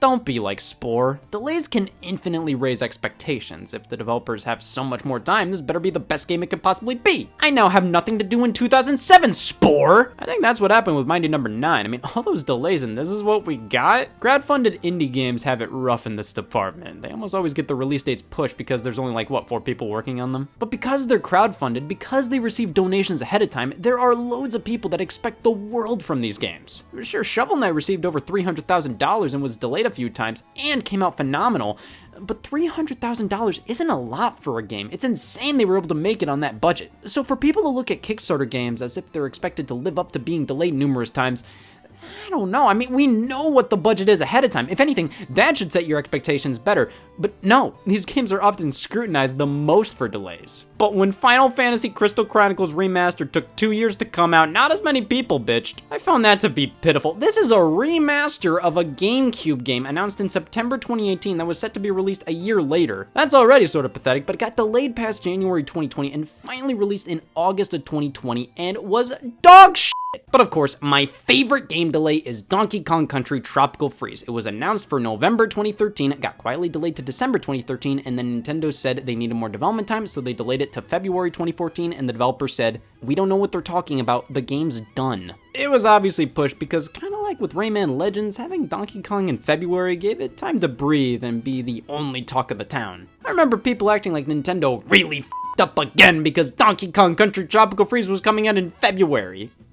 You really thought Nintendo was doomed because you couldn't play Donkey Kong in December? Did you really think that was gonna push the Wii U over the edge with the new PlayStation and Xbox launching around the same time? Yeah, this might have Need for Speed, but the Wii U has a Donkey Kong game coming out in December. Any other month, I wouldn't give a fuck. I do believe many overreact to delays. I think it's more than fair to be disappointed, but there's obviously more good that comes from delays most of the time. Even when nearly all the examples I gave fucking stunk. But come on, I mean, ooh, Persona 5 was delayed a bunch. Doom Eternal, wasn't that supposed to come out in November? Duke Nukem Forever, alt shut up. Video games require more work than nearly any other form of entertainment, and more problems pop up randomly. Bugs, glitches, design flaws, new ideas are too easy to not throw into a game midway through development, so developers are like, let's add this. Though it'll increase the development time as a whole by a lot, that doesn't happen nearly as much with any other medium. It just makes sense that games get delayed. They're too complicated to not get delayed. And yeah, the idea that you now have to wait another month or two to play a game you really want to play, it's kind of lame, but that gives us more time to play all the other games that released 30 years ago. Cyberpunk got delayed, I still have yet to play Dino Ricky. I think while many artists strive under having a deadline, having too strict of a deadline can obviously negatively affect the end product. Most games can release at any point in time and they'll be fine. Of course, games like Pokemon, well, they have to come out at a certain time because of all this other merchandise and media tie-ins releasing to coincide with it. That makes delays hard to do, but if you even have to entertain the idea of one, it's probably in your best interest to do it. Because Family Feud on Nintendo Switch really needed it. Did you really have to release it when you did? This is horrible. Well, after numerous delays, I've decided to cancel the laundry, but don't you worry. I think everything will work out just fine for our brown-haired white friend. Game delays are inevitable for all developers, and most of the time, I think they're highly respectable. It takes guts to admit, hey, we need more time. And sure, some are annoying, most are definitely disappointing, but in the end, I think most delays are for the best. It's not like real life where pushing something off till later will get you in deep trouble. Huh. Hey y'all, Scott here. It is laundry season. Seems like everybody's cleaning their clothes these days. Hey y'all, Scott here. Do you struggle and strain? And I'm sold! I've decided to convert to shopping only based on products seen on TV. You see, this little sticker means a whole lot of convenience, and that's really one of my 4 life goals, to make my life more convenient. If all goes well and these products succeed, I'll be 25% closer to being okay with death. I'm big into the piss fandom, so when a product claims to rid it from all humanity, I gotta see what it's all about. Powerful LED urine finder. That's what they used to call me in high school. We can see it works with babies, dogs, and the elderly, and trying it out on my toilet, yep, there's definitely urine in there. Urinoff, aka if only I beat them to the copyright on that name. Let's talk sponges. And not just any sponges, better sponges. Something better than a sponge? The last sponge you will ever want. Somebody call the Ego Patrol. Yes, these are not sponges you can use for all kinds of sponge activities. These things won't stop out sponging anything you throw at them. Next up, the Micro Touch Max, and it has the endorsement of my worst f***ing nightmare, Madden 09's cover athlete. I don't know though, this guy does know his hair trimmer, so it's real- oh shit, there's a built-in light. Grab it, featuring ratcheting act- oh shit, there's a built-in light. This thing makes it way too easy to grab glass off of a shelf. Finally, I can grab glasses. Grab It is helping me fulfill my dream of being 25% closer to death. Finally, we have a product that helps me fulfill one of my wildest fantasies. Egg sitter. It's about f***ing time I can sit on an egg. This thing is supposed to be used for pure comfort, but if I see you walk into the room with an egg sitter, you f***ing better have an egg in that pocket. Well, that was a fun $140 wasted. I think the only thing I can strive for at this point is to be as seen on TV myself. Listen, I did something crazy over the summer, totally worthy of the local news. Hi, my name is Jick. My friends call me Todd, but my real name is Scott. Bankruptcy is in the air, and I took full advantage of it at the last minute. This right here is what us Ohioans refer to as a Toys R Us. Toys R Us came out of the closet and declared bankruptcy, and here we are mere months after the store decided to f*** out. Yeah, when Toys R Us was closing, I realized I could finally fulfill one of my 4 goals in life, to be the last customer at Toys R Us ever. It was crazy. It was like a building, like a giant cube, 4 sides, 1 top. I had a blast feeling superior to everybody else. Just the mere idea of being the last customer at a store is a quick and easy addition to any ego. So in terms of the last products bought at a Toys R Us, first up, here's the credit card that I used. Feel free to put that in the history books. I picked up Delivery Man starring Vince Vaughn and an adapter for a breast pump. I can't wait to tell everybody that I was Toys R Us's last customer. It's just something that defines me now. Man, ever since we were kids, he told me he'd be the last guy in a Toys R Us. He did what?! What do you think about that? Bet you couldn't be the last Toys R Us customer ever. Well, after buying all those As Seen on TV products and being as seen on TV myself, I think one of my 4 life goals has finally been fulfilled. And I'm actually finally over buying all those As Seen on TV products. Son of a bitch! Hey, yo, Scott here. This is it. They're going to reveal really bad game. I can't wait to see it. Maybe it'll be good! But first, they have to show off the game. Technical difficulties, please wait. And then after that, they're going to reveal the game. There is a fire backstage. Please exit immediately. I really hope that's a working title. Oh my god, it's happening! The big event! The moment we've all been waiting for. A corporation in a suit's gonna tell me about hundreds, hell, maybe even thousands of new video games coming soon on stage with a huge audience cheering them on. It's gonna be a barrage of new content in an industry I love. This is gonna be the greatest— A jump of 41%. And yes, that is good for second place. So when you run the software equation, you What get the a f*** very is a similar 41%? This is a press conference, and this is a video game press conference. You see, to most companies or people, press conferences revolve around the person or people of interest appearing in front of us all. They're real? And you see, they're called press conferences because they're addressing the press here, answering questions, making statements, maybe announcing some things, but overall, if you end up getting disappointed after one of these, I don't know what you were expecting putting these 2 words together. But for some reason, when it comes to gaming press conferences, the bar is immediately raised. They're not just some sap answering questions. We open up with an explosion, some guy comes out on stage yelling, "F you, here's Wario." Celebrity guest appearances, on-stage live demonstrations, trailer after trailer for games we can't wait to play. All in front of a live audience while simultaneously being broadcast around the world.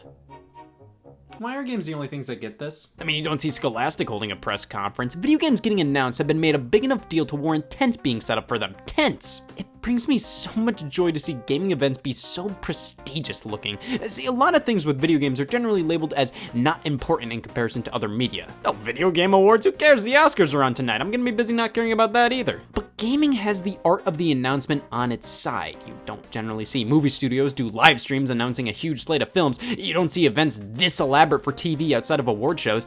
To many people, video games may not have as much elegance or as much of a feeling of importance as film or television, but I ask those people to watch watch a gaming press conference. And they still didn't get it. These things happen multiple times a year when companies get some time to shine and flaunt their new goodies, whether it's digital only or in person. You can't deny the impact of one.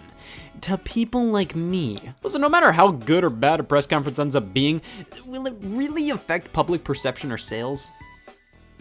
See, we may look like real people, but on the inside, all we care about is if that Xbox presentation was good or not. When you care that much about this kind of stuff, it can be hard to realize that in the outside world, it's common decency to not watch gaming press conferences. They're mostly the kind of thing only a true video game fan cares about. If you try starting a conversation with people about that one time Pac-Man Vs. got revealed at E3 2003, you're gonna be struggling.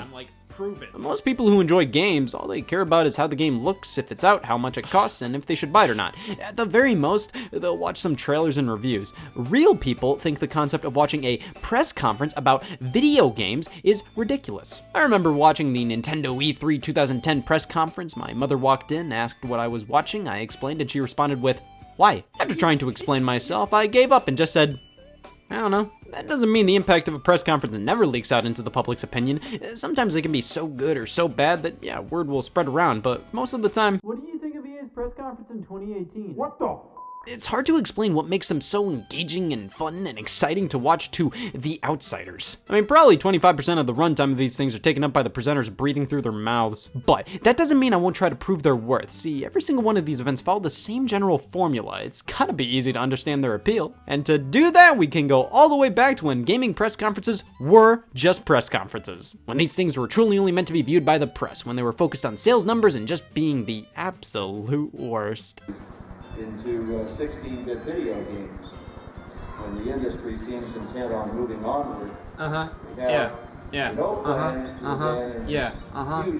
These press conferences could be absolutely brutal. They were actual press conferences. You may get a peek at the future if you were good enough, but it was basically all just business talk. Sometimes they would spice things up just to get the press on their side, but most of the time, I'm sure most people were excited just to see a new color on screen. I can't really blame companies for being so boring back then. I mean, these were presentations created specifically for investors, business partners, news outlets. The general consumer was never supposed to, dear God, see this. Thankfully, I was in fetus mode when these conferences happened, so I don't have the experiences of being at one to think about on my deathbed. But everything was about to change. A little expo called E3 started in 1995, focused on bringing together the biggest video game manufacturers around the world to showcase the latest and greatest. Of course, most of the big boys had press conferences. They stunk. But then there was Sony, who was about to launch their first ever video game console, the PlayStation. Sega left their barn door open and revealed their next console, the Sega Saturn's price point of $399, so Sony retaliated on stage at E3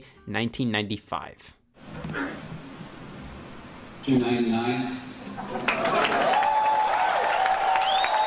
This was the birth of the modern press conference. It may not seem like much, but that reveal of the PS1's price, very obviously rubbing it in Sega's face, got everybody's attention. From that point forward, everybody wanted to one-up each other, not only in terms of graphics and gameplay with the games themselves, but the way they presented this stuff to the people. And because of that, the people wanted to watch, and these events became publicly viewable via television, online video, and live streams. Press conferences became so much more than press conferences. They were more than just reading a business dictionary in front of an audience. They became about confidence, memorability, self-awareness. You needed to take what the other companies were doing and be better than them in every single way. Gaming press conference events and expos became boxing rings, and ever since, each one invoked a sense of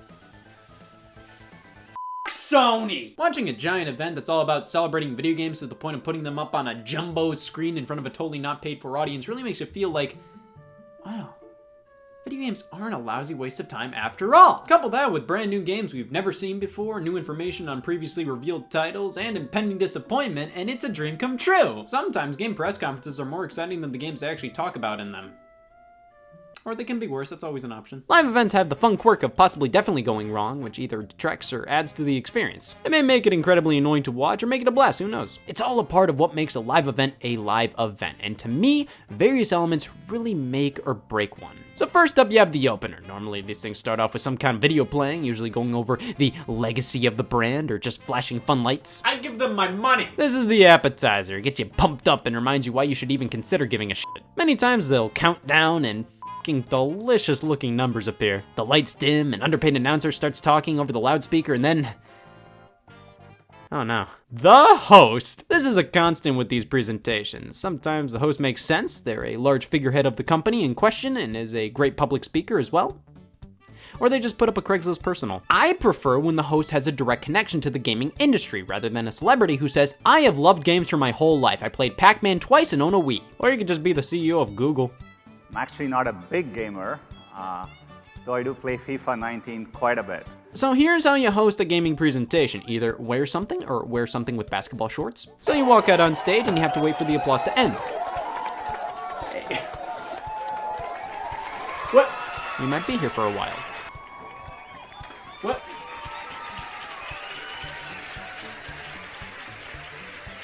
Welcome to the Video Games Press Conference. Are you ready to see some games? No matter how good the response is, it can always be better. Come on, are you ready to see some games? I never understand the purpose of asking for people to get louder with their applause. That just means it devalues the applause. If it happens, who cares anymore? If you say something you were expecting to get applause and it didn't, just stay silent until somebody says something. And we're not putting the reason in presentation.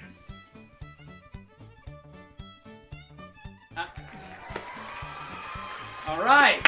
Or if some jackass starts applauding after every sentence, pause every time to let him get it out. We make games. And yeah. And we yeah. Woo, yeah. And we love making yeah. And we love making them. Gotta talk with your hands a lot and either act intimidating or act like you're just an average video game fan. Wow.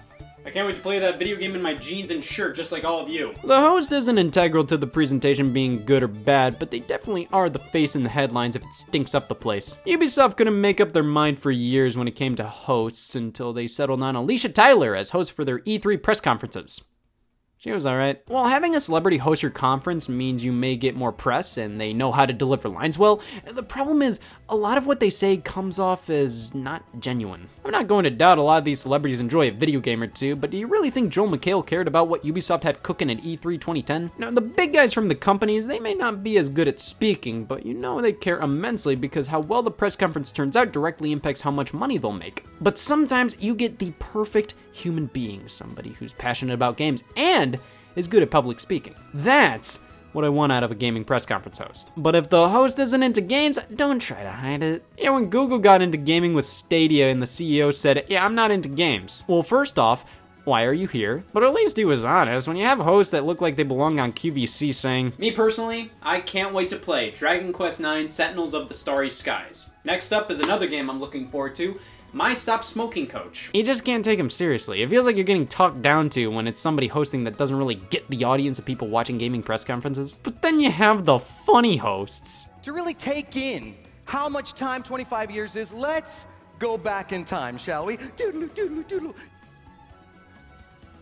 I can squeeze in laughing about that in about 4 minutes. Very rarely does a host ever make a conference. A good host generally keeps things entertaining while not detracting attention away from the core of the presentation. But bad hosts, while not necessarily lethal to the reception of a conference, they don't usually help if the conference was already pretty mediocre. Now, the presentation of the whole thing, that is a big deal, and in the early 2000s, they did the unthinkable PowerPoint presentations. Nothing makes me want to buy a video game more than cube transitions. As you can see here, I bought Microsoft Office. So many early presentations were done in like a hotel or something. Look at this. As time went on though, the stages got more and more elaborate. Have you seen Nintendo's E3 2011 showing? Did they just have a bunch of oddly shaped monitors in the closet? Of course, focusing on the presentation brought way for eye-catching moments like laser tag battles, fun dancing, a whole car, smoke, more fun dancing, an entire celebrity, dancing, color and lights, a lack of my patience, choreography, dancing. See, they keep thinking that having dance sequences during your press conferences is gonna make people think, do you know what I'm in? I hate video games, but I love dancing, I'll bite. I don't understand the purpose of these moments as the people who actually like this kind of stuff aren't the people watching a Ubisoft press conference. Dance numbers happen so frequently during these conferences that they don't even help a presentation stick out. All it does is help me get a bingo. Like, what do these companies think footage of the dances will go viral? Mom will see that on Facebook and go,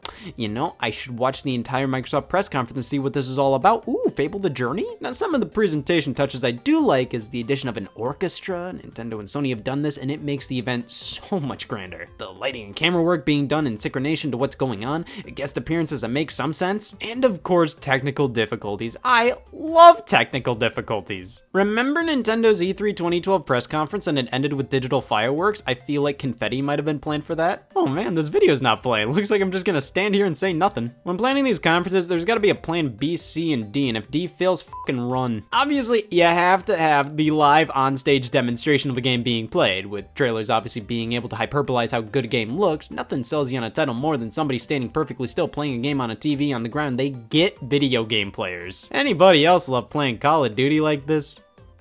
Buy the game. I was like the Epic Mickey demo guy from E3 2010. He's just so well dressed and kept having to redo the same section over and over again. If I ever become a live demo player, I can only dream of being that well dressed. Live demos normally go alright, but the ones everybody remembers always had technical problems. Skyward Sword, Uncharted 4. Weirdly enough, the games that made the worst impressions left the best impressions in my heart. What's the point of a live event if you don't have an audience that applauds absolutely everything you ever do? See, I feel like audiences were very easy to get not excited initially, then had genuine bursts of legitimate joy many times by the mid-2000s, and then we arrive at the current day where they will cheer at any person or dog on stage. Have you ever been to a school talent show and during every single song there's that one guy who tries to start the trend of clapping to the rhythm or shouting woo randomly to try and start a round of applause? Imagine if everybody was like that and we're at Bethesda's E3 2019 press conference. He's back as the leader of the Dragon Guard, a group...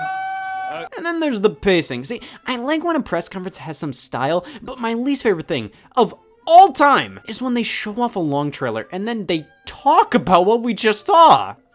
What you just saw? You know, that's a great question. What did I just see? It just wastes so much time. Show, don't tell. We can easily understand what the trailer was all about. Now, you have to stand here and explain everything to us? I like when they show a game, show a game, show a game. No real time wasting, no bringing somebody on stage and pretending to like them. No filler, just game, game, game. Sony's E3 2016 was perfect. It just kept going from game reveal to game reveal. And maybe somebody would come out on stage to talk for a brief moment, but overall, the pacing was amazing.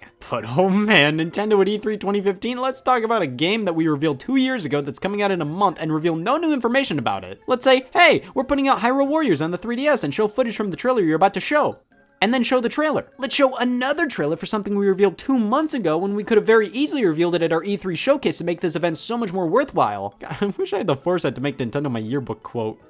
It pains me when during these events, companies go over things we already know about. Come on! But in the end, all of these things don't really matter if the games aren't there. The games showcased make the biggest difference. The way they're showcased matters greatly, but even if all of the previous elements were perfect, if the games didn't look good or weren't what everybody wanted, everything falls apart. The games give you a reason to want to watch these press conferences live. They give you something to look forward to, something to discuss, something to get excited over. Even if I'm not interested in playing a game, it's always fun to have another new game thrown into the conversation. But that begs the question, if the games are the one thing that truly matters the most with these live events, what's the point of renting out these big theaters, hiring celebrities, putting together these huge shows with scripts, tons of cameras, lighting, effects, all of that, when the quality of the games showcased is all this boils down to in the end?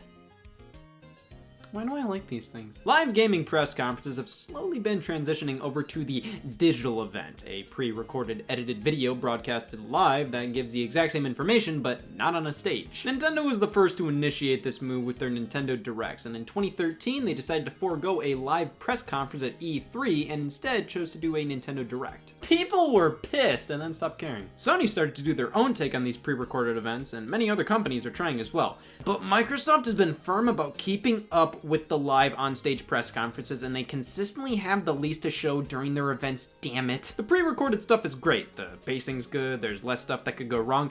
Many ask, what's the point of paying all that money to do a live press conference? And yeah, that's a good question, but I don't think they'll ever die out, because holding your own event, that shows how much you believe in your product, how your products have so much behind them that they deserve a stage to show them off. It reeks of importance, and while pre-recorded broadcasts are cheaper, easier, and less likely to annoy everybody with dance sequences or pacing issues, the live gaming press conferences will always play a role in giving games the spotlight they deserve. Also, they forever changed what the term press conference means. And I really gotta hand it to press conferences. They really sold me on really bad game. The trailers were great and there was a dance number on stage. So, let's press start and see if it's any good. It's not. Hey all, Scott here. In my spare time, I like to pit two entities picked at random against each other. Let's see what the first fighter is. Okay, it's gonna be myself, guilty as charged. Let's see who's next. Okay, Gizmondo widescreen. I already compare myself enough to that every day. What's the category we're fighting in?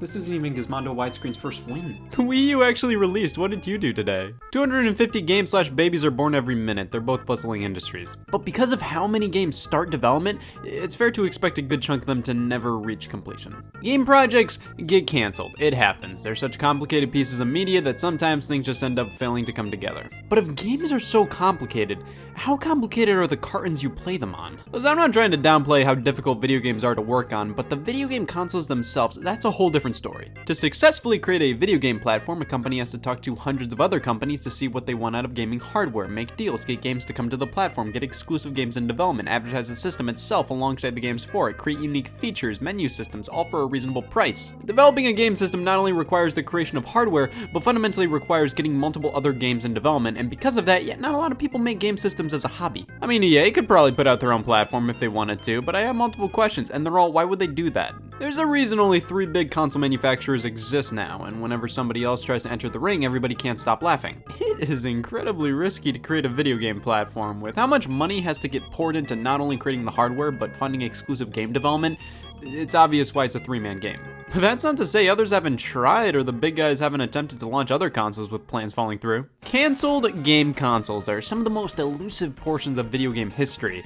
I mean, even if a company is developing a console and things aren't going too hot, I mean, Jesus, man, you've already spent this much money. Just release it for kicks at that point. A game that's never seen the light of day, we're all pretty used to that. A game console itself, though, that's a bit more rare. Full platforms that were planned yet never saw the light of day, and what do you know, one of them happened to be Atari Game Brain. Oh yeah, of course, the Atari Game Brain. Can't have video games without the Atari Game Brain. The Game Brain was designed to play 10 of Atari's games at home. Pong, Super Pong, Ultra Pong, Video Pinball, the classics. This was in the era of the Pong console. Cheap little consoles you could buy that do one thing and one thing well, play Pong. The Game Brain was a bit different though. It was sort of a Pong console, sort of a regular video game platform. See, it would have had cartridges and you could play different games by swapping out the cartridges. But it would only be able to play those 10 games. It wasn't designed to have a limitless library of titles. It was fundamentally a Pong console with a few variations of Pong you could select, but those variations would have been sold as separate cartridges to be...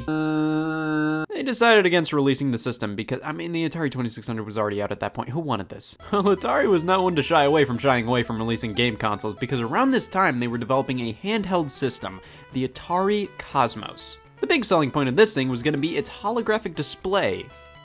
It was 1981. From what I could gather, the Cosmos had only 9 games planned for it, and all of them were pretty much programmed into the system itself, kind of like the Game Brain. The cartridges you would use to activate the games contained the holograms, which I believe were pretty much those 3D looking pictures that move when you do. So one of the games was Asteroids. I believe you'd be playing Asteroids with a 3D looking picture in the background. Well, at least it wasn't the Intellivision 3. There's a reason these two things never came together. The Intellivision, Mattel's competitor to the Atari 2600, had a phone controller. It'll always have that against me. The Intellivision 2, Mattel's answer to fan demands for another Intellivision. It was a cheaper version of the Intellivision. I love their use of 2. But the Intellivision 3 was supposed to be a true successor, like a next-gen system. What the hell was the point of calling this one 2? But no, the Intellivision 3 wasn't the real next-gen system. That was going to be the Intellivision 4. Intellivision 3 was just to hold consumers over until that fateful day. I have specifically thought to myself, I will never legitimately say this, but Mattel lost their minds. Let's go back to Atari. You ever use the Atari 2600 and say, I wish it would sit on my lap? Well, they almost had you covered. The CX2500 and CX2000, these were to be budget versions of the 2600, but this time with the controllers on the console itself. Sure, I mean, I'm open to bullshit. There was going to be the Atari 2700, which was basically a version of the 2600 with built-in wireless controllers. You could buy a wireless adapter for the original system, but sadly this variant never saw the light of day. Then they worked on the Atari Mirai, which is famous for nothing. The system's purpose was never known. All we know is that somebody found the outer casing and it never released. That's it. Things would be truly different if the Atari Mirai actually released. For starters, I wouldn't be talking about it right now. But the Conix multi-system has one leg up on the Mirai. It has like this much more information out there. You could have gotten a chair with it. This system was supposed to be the most immersive thing on the planet. It had so many different controller configurations, force feedback, a chair you could have gotten with it. This was supposed to be the ultimate video game system. Half of this stuff seems like the fake kind of video game accessories you'd see people playing with in movies, but this was real life. Mechanics pretty much bit off more than they could chew with this thing. They crammed so much in here that it just wasn't feasible to release. The multi-system faded away, and the remnants of the project were purchased by Atari and eventually became the Atari Jaguar. Good. Speaking of the Jaguar, Atari was creating a system alongside it called the Panther. But this was scrapped to put more resources into the more powerful system. Listen, I love hotel rooms. You get free water bottles and bed bugs, but what I love most is when you have those hardwired video game controllers connected to the TV where you could play games for a small giant fee on your hotel bill. Well, what if there was a console that was like playing hotel games at home? The Taito Wow Wow Woo Woo was already copyrighted. It was going to play games off of CD, or for a small fee, you could download games via satellite. It's a hotel in the home. This was canceled probably due to budgetary reasons. At the time, it was a bit expensive cramming a CD-ROM drive and a satellite receiver into one console. Around the same time, Bandai was trying out their own CD-based game console, the Bandai HET, or HAT, or Home Entertainment Terminal. You guys know me, I love video game console names that sound like airports. So this was pretty much a Super Famicom with a CD drive and in the form of a laptop with various other features that I have no idea how they'd be used. It was portable and had a stylus for Super Famicom games. So why was Bandai making their own Super Famicom? Well, this isn't the most obscure thing out there. Various third-party companies have produced their own version of video game hardware with the permission of the original companies. But that's the thing, I don't think Nintendo wanted this. A Super Famicom you could use a stylus on. Yeah, you can also play it on the bus, I guess. And that brings us to one of the most well-known canceled game consoles of all time, or in this case, add-ons. Sega released the Sega CD add-on for the Sega Genesis. CDs were the future, after all. Nintendo looked at that and said, oh man, we need to f*** up too. They partnered with Sony to make the SNES CD, an add-on for the Super Nintendo that would be able to play games off of a CD. After Nintendo reread their contract with Sony, it was lame, so they partnered with Philips instead for this imaginary CD add-on that never came out. That's the excuse everybody gives when they're hiding something. The SNES CD add-on never came out, regardless of it being manufactured by Sony or Philips, but through the initial first partnership, Sony created their own version of the SNES with the CD add-on built in, the Nintendo PlayStation. Well, thank God Nintendo killed the deal with Sony. They definitely saved some money by not releasing a CD add-on and instead created their biggest competitor ever, who they've consistently lost to time and time again. At least it didn't make the Atari Jaguar Duo. Oh my God, Atari, piss out. Atari reigned supreme in terms of most unreleased shit. The Jaguar Duo was simply combining the Jaguar and Jaguar CD add-on to create something you didn't want to play. Now, Sega originally had plans to create a console in between the release of the Genesis, Sega CD, 32X, and the Sega Saturn. That would be called the Sega Neptune. This was to be a Sega Genesis with a 32X built in, a 32-bit cartridge-based console, not to be confused with the Sega Saturn, a 32-bit CD-based console, or the Sega Jupiter, another canceled 32-bit cartridge-based console, or the Sega Pluto, a canceled Sega Saturn with the Netlink adapter built in. I took an astronomy class once, this was all I took away from it. Around this general time was when Nintendo was working on a new handheld entitled Project Atlantis. It had a whole bunch of this in 1995. That wasn't gonna work. So they held off on the core concept until the Game Boy Advance in 2001. That's the thing, a lot of these canceled systems were just a bit too ahead of their time. That's comparable to the Panasonic M2 back in '96. It may have included DVD playback, and this Hasbro thing. It was canceled around the same time, this one focusing on VR. Like, come on, DVDs and VR in '96? Half of these systems were being made by companies who just couldn't do stuff like that. Cutting edge graphics. Hasbro. All these handhelds never came out because, yeah, I mean, handhelds may have been an easier investment than big boy home consoles, but Nintendo cornered the handheld market. Get out of here, Nano Gear. The Infinium Phantom, a console for playing PC titles. What? It was supposed to be released back in 2004 and would have been a digital-only console. You just downloaded the games. Yeah, it was fairly ahead of its time, and because of that, they kept delaying it until they lost all their money. Can you believe a company called Infinium wasn't trustworthy? But then we have the Panasonic Jungle. Yes, Panasonic has had quite the history of consoles, going from eek to yikes to what? The Jungle was going to be a handheld for playing MMOs. Good for them. Of course, I don't want to make fun of these consoles too much. They never came out. It's rude to mock things that never officially released. It's like making fun of a fetus. Hey y'all, Scott here! I hate walls! Why do I live here? Have you ever realized there's a reason for these things to exist? That's right, you haven't, because there isn't any. But for some reason, the wall companies have a monopoly on console video games. It's just the reality we live in now, the way God intended. Super Nintendo cartridges must be played indoors. Yeah, that's right, God. You know what was the coolest thing ever? Playing a game in an environment you couldn't normally play that game in. This is f***ing incredible! I'm talking taking games you can only play on the TV from a home console that only worked when plugged into an electrical socket and making them playable on the go. See, I loved my Game Boy Advance, but whenever I'd pick up a game for the handheld that also released for the GameCube, for some reason, I would think, oh my god, it'll be just like playing the GameCube game on the go! Oh, this is rich. In reality, it was almost always a completely different game. Portable consoles just couldn't keep up with the homegrown stuff. To be fair, a lot of home console games would eventually make it to handhelds, but they would generally be pretty old by the time they did. But that didn't stop me from wanting Super Mario Galaxy and Smash Bros. Brawl playable on my Nintendo DS. I mean, they put Super Mario 64 on the system to take the game that defined what 3D gaming would be, the game that may quite possibly be the biggest leap forward in gaming history, and make it portable.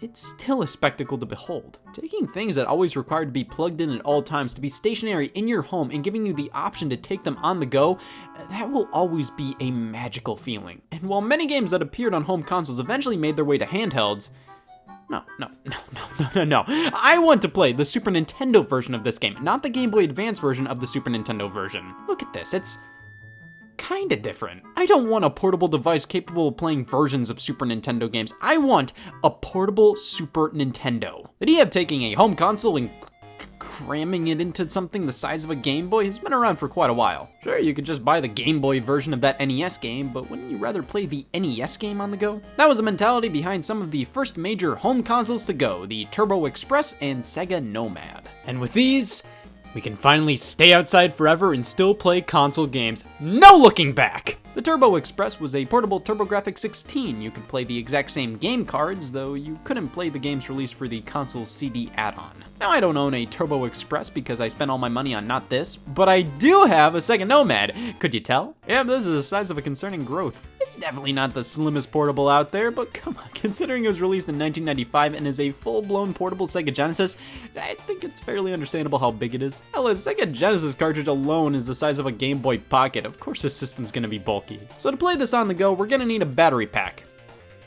Damn it. Alright, I'll go inside just this once to try this thing out. After that, never again. I have to plug it into a power outlet, which at that point you may ask, what's the point of playing Genesis games on this when I could just play them on a TV? It doesn't matter, because look, I'm playing Sonic 1, but it stinks now! Playing with the battery pack would require 6 AA batteries, and they'd be drained in around 2 to 3 hours. That, or there was a rechargeable option, but overall, not the greatest battery life, and installing a battery pack would make this thing nearly impossible to shove into a pocket. Not being able to put a Sega Nomad in my pocket is my worst nightmare. But in practice, honestly, the Nomad is far better than I ever expected it to be. It plays Sega Genesis games.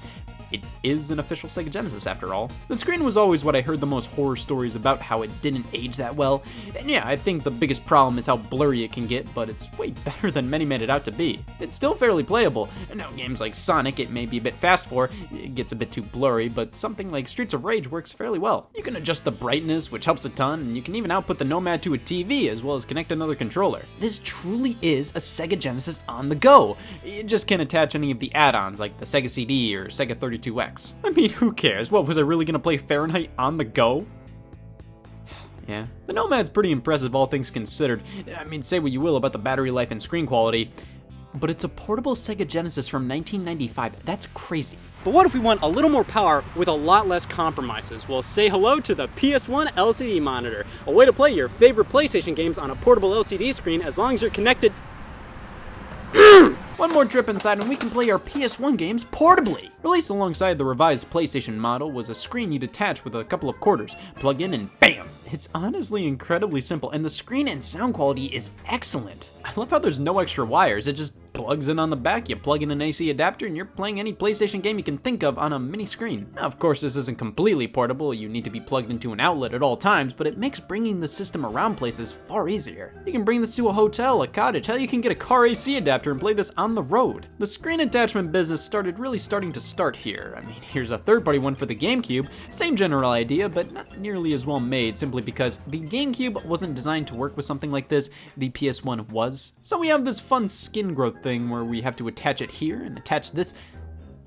I think I'm missing a piece. But I recall seeing all these screen cases for your Xbox 360 or PlayStation 3 or Xbox One or PlayStation 4 where it's fundamentally a carrying case with a TV screen built inside. This way your child doesn't have to go, God forbid, a minute talking to people at grandma's. They can just bring their system with them, plug in somewhere, and keep the good times rolling. I mean, I'm guilty of this. Whenever traveling as a kid, I'd always pack up a portable DVD player and season 3 and 4 of Wings. I'd totally be set for not talking to anybody on a trip. God, these cases are overkill. I understand wanting to play your console games on the go, but this isn't that far off from just bringing a TV with you places. Sure, as a kid, I always had the desire to play my GameCube games on a road trip rather than my DS games, but come on, nobody wants to lug this around when this offers just as much entertainment. It's just kinda cool to be able to play non-portable games portably, but when that involves carrying around a 50-pound sack, the magic is gone pretty quickly. See, but these things aren't necessarily portable. They allow you to play your favorite consoles in the corner of your bedroom rather than on the living room TV. What about stuff more in line with the Turbo Express and the Sega Nomad? Well, those things have existence on the menu tonight. See, the technology required to make something along the lines of a Super Nintendo, yeah, more affordable and compact by the 2010s, definitely more than possible to take that and turn it into a somewhat affordable portable. That's how we got the Superboy by Hyperkin. Let's turn it on. Jeez, I can't see the screen. The sun's too bright. Son of a bitch! So the Superboy was released in 2011 and is basically the SNES version of the Sega Nomad. I love how it looks, just like a Super Nintendo controller. We pop in a cartridge and bam, we're playing Super Nintendo games on the go. Sometimes. It may be because I bought this used, but it's a bit finicky and doesn't work properly all the time. The D-pad feels a lot cheaper and more plasticky than the official Nintendo made one, but I mean, this is one of the more legitimate ways to play the official cartridges on the go. But if you really want to play Super Nintendo games on the go, I'm not really sure if you care all too much about authenticity. At this point, you might as well download these games on the 3DS or something. Similarly, we've got the Retro Duo Portable, also built to play SNES games. And the design isn't nearly as charming. It looks like the most generic possible design for video game controller with a screen. But it comes with an adapter to play NES games. Portably, yeah, portably. That reminds me, if you want to play Game Boy games portably, just attach the Super Game Boy to either one of these handhelds, and there you have it. The Retro Duo Portable actually had a fair amount of adapters made for it, so you can play games from all kinds of systems. I'd say if you wanted to play these console games on the go, this one is your best bet. But Hyperkin's still releasing new iterations of the Superboy. This one was the original release. The later models use a widescreen display that stretches out the games. Why? What was the point of this? No Super Nintendo games were widescreen. I get widescreen displays are more readily available than 4x3 displays right now, but why couldn't they have programmed these things to not stretch the games out to fill the screen? God, I am pissed at this thing I don't own. Well, if you just want a portable NES, there's this guy right here, the FC Mobile 2. Look at all this stuff it comes with. Controllers, a gun. The screen's the size of a grape. I mean, it works, but I think it's too small. Like, the screen is minuscule. An NES cartridge is twice the size of this device. I don't see any reason to try to make this as compact as possible so you can fit it in your pocket if in your other pocket you have to store NES carts in it. The sound's really rough and blown out. It just feels a bit too cheap for my liking. But if you really just have to play these games on the go, it works. Though it also smells weird, but I don't know if that's really a point to make talking about video games. So these modern retro console handhelds.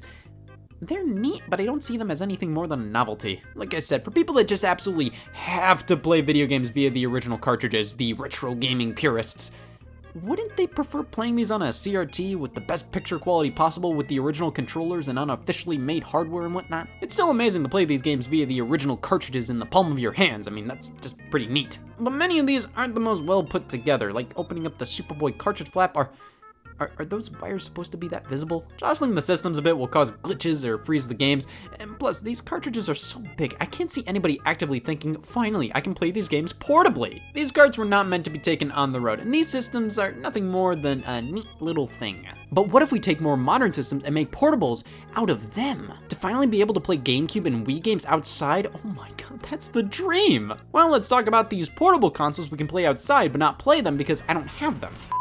Look at these, portable homemade GameCubes and Wiis. These are literally dreams come true. Exactly what I wanted as a kid. And these are all fan-made. You need to have an extensive knowledge on how to turn this thing into this thing. I'm telling you, I would have killed for something like this. Sure, Mario 64 DS was great, but playing either of its successors, Sunshine or Galaxy, on the go?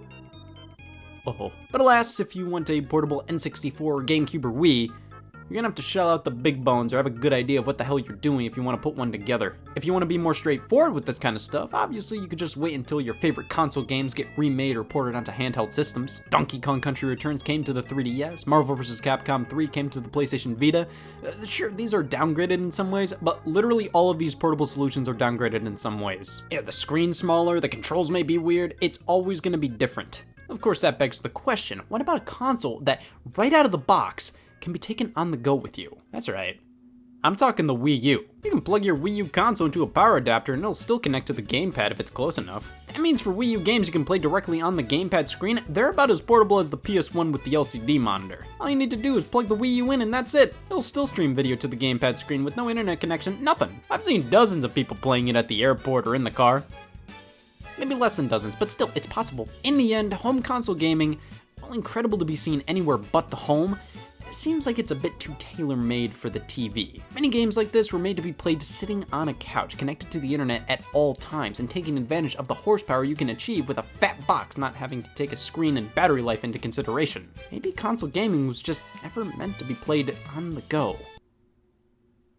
Oh. Well, that's a look at console gaming on the go. See, a lot of these things are actually pretty cool, but they have a lot of roadblocks involved, though I'm willing to look past a lot of them. With these portable home consoles, I never have to go indoors ever again! I still believe that. Look what just happened. Can't rain indoors, the outside's amazing. That's right, f*** you, house. Hey all, Scott here. Here at Give a F Productions, we deal exclusively with topics that are f***givable, and if your topic needs to find f***giving, then we'll take a look at it. We don't give a f***. Let's see what our latest request is.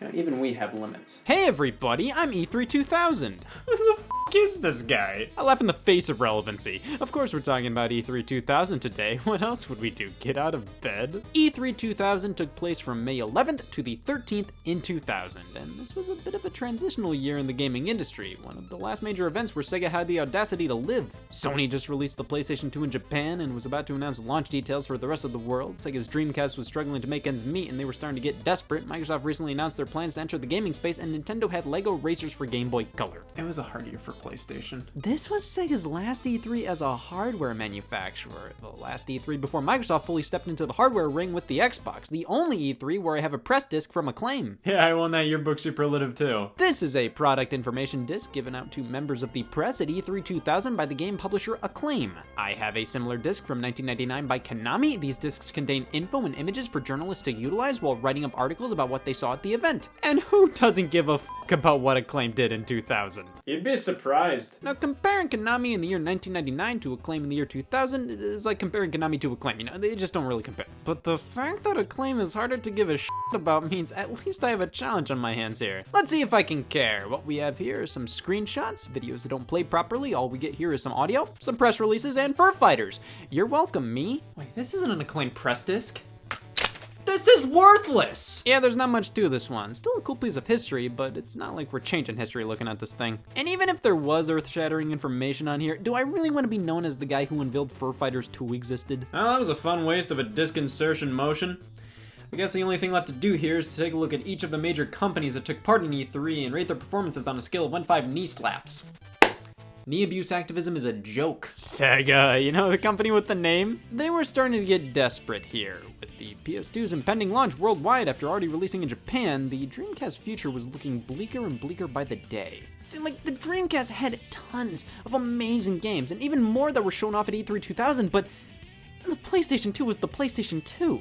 Not only was it the successor to one of the best-selling consoles of all time, not only did it have brand new cutting-edge exclusives and sequels to games that shook the world on the PlayStation 1, but it could play Season 5 of Wings. You had a DVD player and something that played video games with the number 2 at the end. The Dreamcast didn't stand a chance. But Sega tried, damn it. They said, you know what, we're nearing bankruptcy, we can break a few fire codes. Sega's E3 2000 booth was the major attraction here. Not only did it shock and awe in terms of spectacle, but the games themselves. Oh man, here we go. Sonic Adventure 2, Space Channel 5, Samba de Amigo, Jet Grind Radio, Phantasy Star Online, Seaman, Shenmue, Sonic Shuffle, and the Sega Net service for the Dreamcast, being one of the driving forces behind the boom of online multiplayer. And to push the service that much more, if you signed up for Sega Net, you get a free Dreamcast. That's so generous, it's scary. It's like, oh, we'll give you this internet service for a small fee per month as long as you take a Dreamcast with it. Come on. fuck you, it's yours. I always considered this a last-ditch effort by the company. The wait for the PlayStation 2 was really killing Dreamcast sales. They needed to do something. Many of the games that show here are some of the Dreamcast's best and define the entire system. And Sega's booth as a whole, I mean, look at all this pizzazz. They really went all out as if they were gonna die the next day. While Sega had an impressive showing helping to keep the Dreamcast alive in many ways, they definitely weren't the talk of the town either. The system was already a few years old. There were more exciting things on the horizon with more third-party support and the ability to play Season 6 of Wings. Which Sega knew that, which is why they showcased a DVD player add-on for the Dreamcast at the event. It never released. Bless Sega's heart, but unfortunately having the best games wasn't enough to gain everybody's attention, and thus, while this was potentially one of their best E3s, this was their last as a major player in the console race. Now, who was the talk of the town this E3? Not Microsoft, but let's discuss. I may have said Microsoft hadn't entered the console wars just yet, but they at least had a presence at E3 this year, committing themselves to the market and giving everybody a taste of what's to come. 20 years of disappointment. While they already revealed the Xbox project earlier that year, E3 was used to showcase a couple of games in the raw power of a shape. Yes, the prototype design of the Xbox.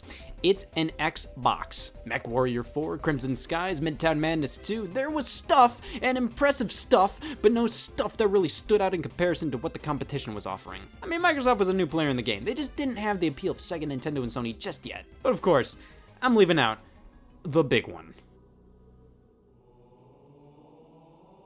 E3 2000 was where we got a full 10-minute long trailer for Halo, a shooter by Bungie. While the game was actually debuted at the 1999 Macworld Expo by Apple because IBM was busy that weekend, E3 2000 was where we got an extended look when the game was still being played in a third-person perspective rather than the first-person perspective of the final game. Now, if Microsoft showed off Halo, one of the biggest games of all time, the game that got people to actually give a piss about Xbox, why am I not going fucking ballistic for their presence at some press event in the year 2000? Well, one, I got distracted talking about the DS stylus for 20 minutes, and two, because Microsoft didn't show it off. A few months after E3, Microsoft acquired Bungie, and with that, it was announced Halo was to be a launch title for the Xbox, but at E3 2000, Bungie was showing off Halo all by themselves, and it was just supposed to come to the PC and Mac at the time. So, Xbox didn't have Halo yet, and while what they showed off was pretty alright, nothing truly was a showstopper. Microsoft's presence at E3 2000 was more of a see you next year sort of deal. It was a great press conference to not give a shit about. It's weird. The first major E3 Microsoft was at feels oddly similar to their modern gaming presentations. They always get really smug and go, we're gonna blow your mind, and then proceed to show off games that I forget the name of 2 seconds later. It's either dementia or Microsoft's just really bad at gaming presentations. There is not a Venn diagram in the world that can house both of them. It's one or the other. Nintendo! Last E3 you announced you were working on a new console. Let's see it! Hi, I'm Nintendo.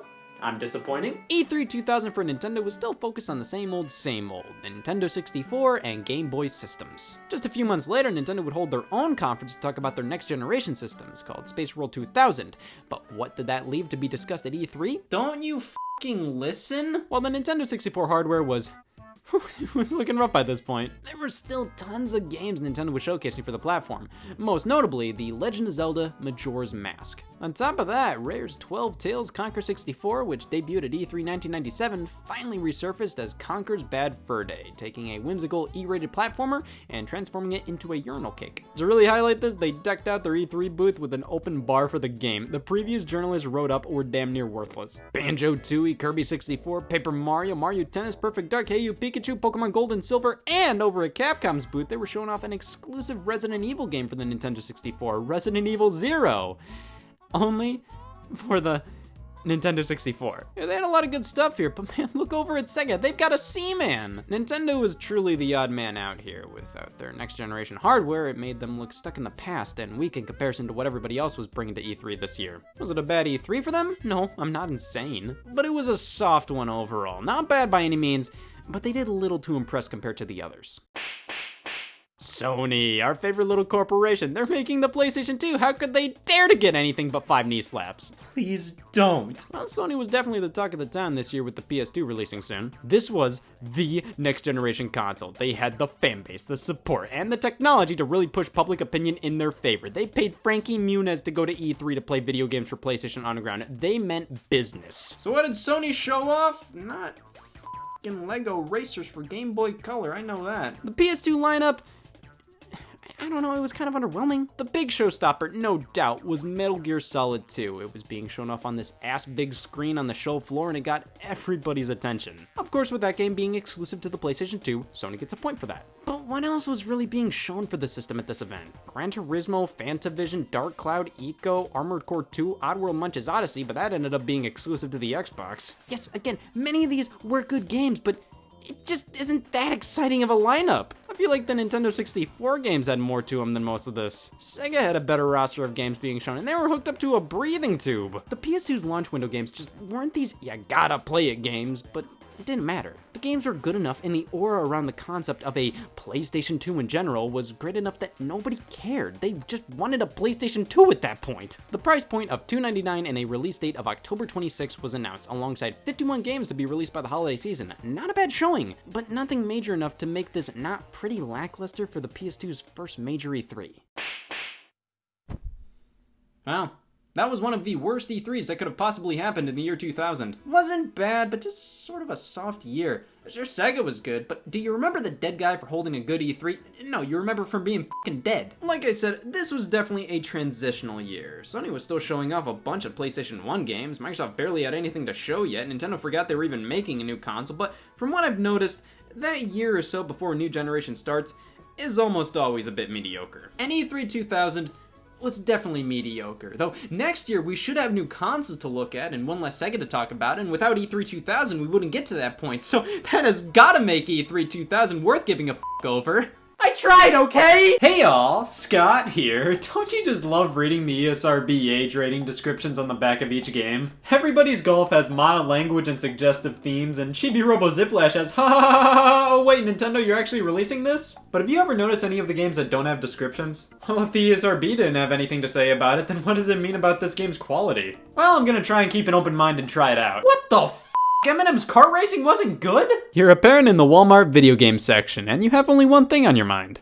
I have $20 and I need a Wii game for my kid! There are a few tiers of video game releases. The AAA title, a game from a huge publisher with an equally huge budget. There are more mid-range releases from some medium to large-sized studios that are more budget-conscious or just aiming for a niche demographic. There's indie titles being made by small teams, and none of these tiers of video games mean anything about the game's overall quality, though. They're just basically categories to fit games into based around stuff like their budget.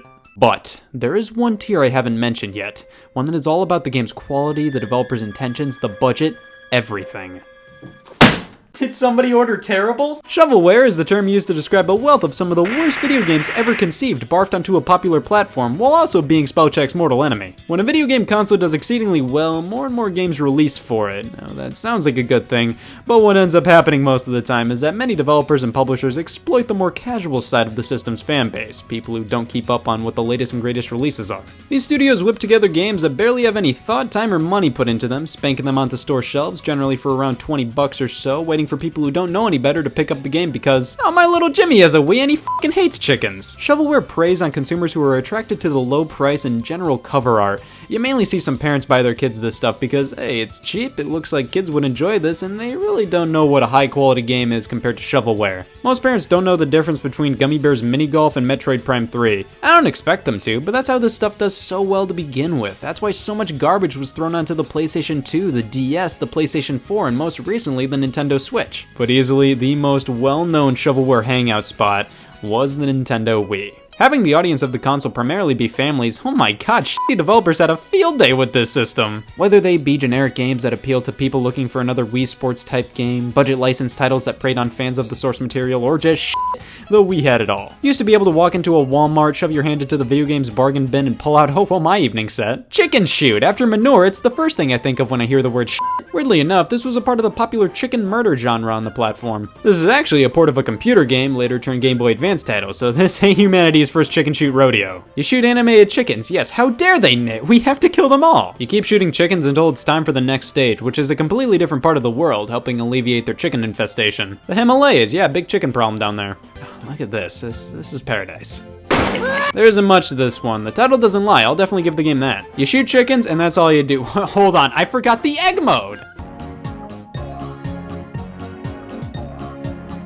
Chicken Shoot is one of the simplest games I've ever played. You shoot chickens and it goes on and on and on. I guess it's structurally sound, but who looked at this and said, yep, that's what we call a game worthy of coming out in 2007 physically on store shelves for a Nintendo platform. At least I can finally say I've played this game. To everybody who's like, Scott doesn't play my favorite games, well, f you, have you played Chicken Shoot? Now, Chicken Shoot is a game where I question what kind of audience they were really going for here. A Wonderworld amusement park? Yeah, it's pretty obvious with that one. After the booming success of Wii Sports, tons of developers tried to mimic that, creating minigame collections for the Wii that heavily used motion controls. A lot of them just made their own sports game collection, but some tried some more unique tactics. Carnival Games was a huge one. All the kids had to have this game. The commercials made it look like it was on par with the fun and quality of Wii Sports, but offered games you would find in a carnival. That sounded like so much fun, a complete no-brainer for any family's Wii collection. It wasn't that good, but hey, at least it was better than Wonderworld Amusement Park. Courtesy of our friends at Majesco. They were one of the largest suppliers of mediocrity on the Wii. They could whip up some halfway decent games from time to time, but they'll never be good in my heart. This is a minigame collection, but you wouldn't know that while playing the games, considering that I'm pretty sure completing Breath of the Wild is quicker than the Crackshot minigame. These games just drag, like it takes forever to just walk up and see how many tickets these games require, and then they go on forever when you're actually playing them. Any form of fun you can muster from these games get blasted away after the first minute, but that's not to say any of these games are really that fun to begin with. There was some potential here, but it's wasted away. You have to grind a lot by replaying games to earn tickets to go to new themed areas in the park and play more games. But even then, the games in those areas are either reskins of other games or unclothing mummies. Hook a frog. Gladly. Now you can use your tickets to play new games or nab fun prizes. I get a spinning 3D model before I buy it and the same spinning 3D model after I buy it. Also looks like we can customize our character. Perfect, but one of the most memorable things about this game is how the employees treat you like shit. Partner, you have two ways to leave this establishment, immediately or dead. Yep, that's a threat. He calls me a corn dodger. Any of them that talk, it's very likely they're gonna be incredibly rude. Like, you ever have a carny act like this to you? It's obvious Wonderworld Amusement Park is a soft ripoff of Wii Sports. It was following the motion-controlled minigame collection based off of real-world games genre that Wii Sports proved to be successful on the platform. But what about the full-blown Wii Sports ripoffs? Well, that's where Deca Sports, Game Party, Cruise Ship Vacation Games, and Big Beach Sports come in. Four of the most overused surprise witnesses in court. Let's start off with Big Beach Sports, published by THQ. That definitely helped them out. They only let me input 3 initials for my custom character, but oh my god, I can draw my own face with the DS. I will hand it to them with this game. Connecting to the DS to fully draw your own character's face is pretty charming and cool, especially for 2008. And the product placement from Geico makes things that much better. Can't make a character without a hat though, but come on, everybody's gotta have a hat. So here we have 6 different sports to play, and a lot of the more complicated sports play like garbage here. You play with only one Wii remote, and they simplified football and soccer to just shaking the Wii remote and sometimes pressing A. Yeah, that ends up making the games feel like they're playing themselves most of the time. With something like baseball, that's easy to translate to the Wii, you just gotta swing the remote. Football and soccer just aren't as simple as that. There's a reason these weren't included with Wii Sports. Disc golf only has variants of the same beach area for its courses, even though they're all technically different. They're not. Cricket is just a slower, less gooder version of Wii Sports baseball. Volleyball just feels like I'm shaking the Wii remote to do everything and it doesn't work half the time. Bocce. Big Beach Sports isn't that great. Half of these just feel like worse variants on games in Wii Sports, and the other half just feel like I'm waggling the Wii remote with no skill involved. But hey, I do have the sudden urge to buy car insurance. Game Party was one of the most popular third-party titles on the Wii. I mean, I assume this cover art kind of fooled a lot of people into thinking this was made by Nintendo themselves. It kind of looks in line with something like Wii Play with the Wii remotes and all. And of course, it was only $20. But this game was always blasted by critics. I'd argue while it's not good, it doesn't do anything that terrible either. It's kinda exactly what you'd expect. It's a $20 party game. It has stuff like darts, trivia, air hockey, beer pong, hoop shot, you know, just typical family party game stuff. It's not good. I mean, the controls in hoop shot effing blow, and hey God, please explain the physics of the ball and skill ball. But for $20 in 2007, darts, air hockey, and trivia are fine enough. You and some friends could definitely find some fun watching those games. At least Game Party includes games that aren't just worse repeats of games you'd find in Wii Sports or Wii Sports Resort. Here's Cruise Ship Vacation Games. This is a ripoff of Resort and not a good one. Did you know ping pong is also known as table tennis? Holy shit. The problem with all these Wii Sports ripoffs compared to the originals is that they all feel so much slower. They don't have the tight, fast-paced gameplay of the games they're ripping off. Many games just go on forever. That's why I think Game Party was fine. The game lengths were on par with Wii Sports, but Cruise Ship Vacation Games and Big Beach Sports? Yeah, they just make you wish you were playing Wii Sports instead, which makes no sense because almost everybody who owned a Wii had that game bundled in with it, so why did all these developers just make worse versions of Wii Sports? Deca Sports was another game in this vein, but similar to Game Party, it's okay, it succeeds at what it wants to do. It's just an alternative additional game to that one everybody already owned. I like how quick you can get through the menus, and the games, well, nothing that great. are fine. They do the job, they control alright. This isn't anything I'll really ever want to come back to, but I don't think I'd consider this bad, just kind of average. These are two pieces of potential shovelware that I think were okay enough to be understandable additions to any casual player's Wii collection. But what about games that made no sense for any Wii owner to pick up? Brunswick Pro Bowling is definitely capable of being considered terrible. This was for all the pro bowlers who laughed in the face of Wii Sports. This isn't like real bowling, they don't have arms. Most Wii owners had debatably the best bowling game ever created bundled in with their consoles, so Brunswick tried to be a more realistic take on the sport. You can customize your bowler, you even have all possible options for different types of glasses. Aviator, jazz, or none. Now this game's main problem boils down to the controls. Bowling is so delayed, the bowler has to go through this whole animation after you do the whole bowling motion with the Wii remote. Just compare this to how bowling was meant to be. Fun was one of the last words I thought of when I was playing this game. I believe most people bought this because, oh man, bowling on the Wii is so fun, I just gotta have more of it. Holy shit, that was a mistake. The one thing I liked about this game was the shot of your character before you bowl. This is like a virtual fireplace. I always have this running on my TV. Now there were a ton of various licensed games I'd consider to be shovelware. Stuff like Project Runway. It tried to create a game based around a show all about creating the perfect fashion, which translates to a game where you just click the clothing they tell you to click. Oh, okay, I have to select this top. Well, there we go. It does give these fun quotes on loading screens, though. These would fit right in on the death screens in the old Call of Duties. Minute to Win It, a game show where contestants have a minute to complete difficult, wacky, yet simple tasks with household items.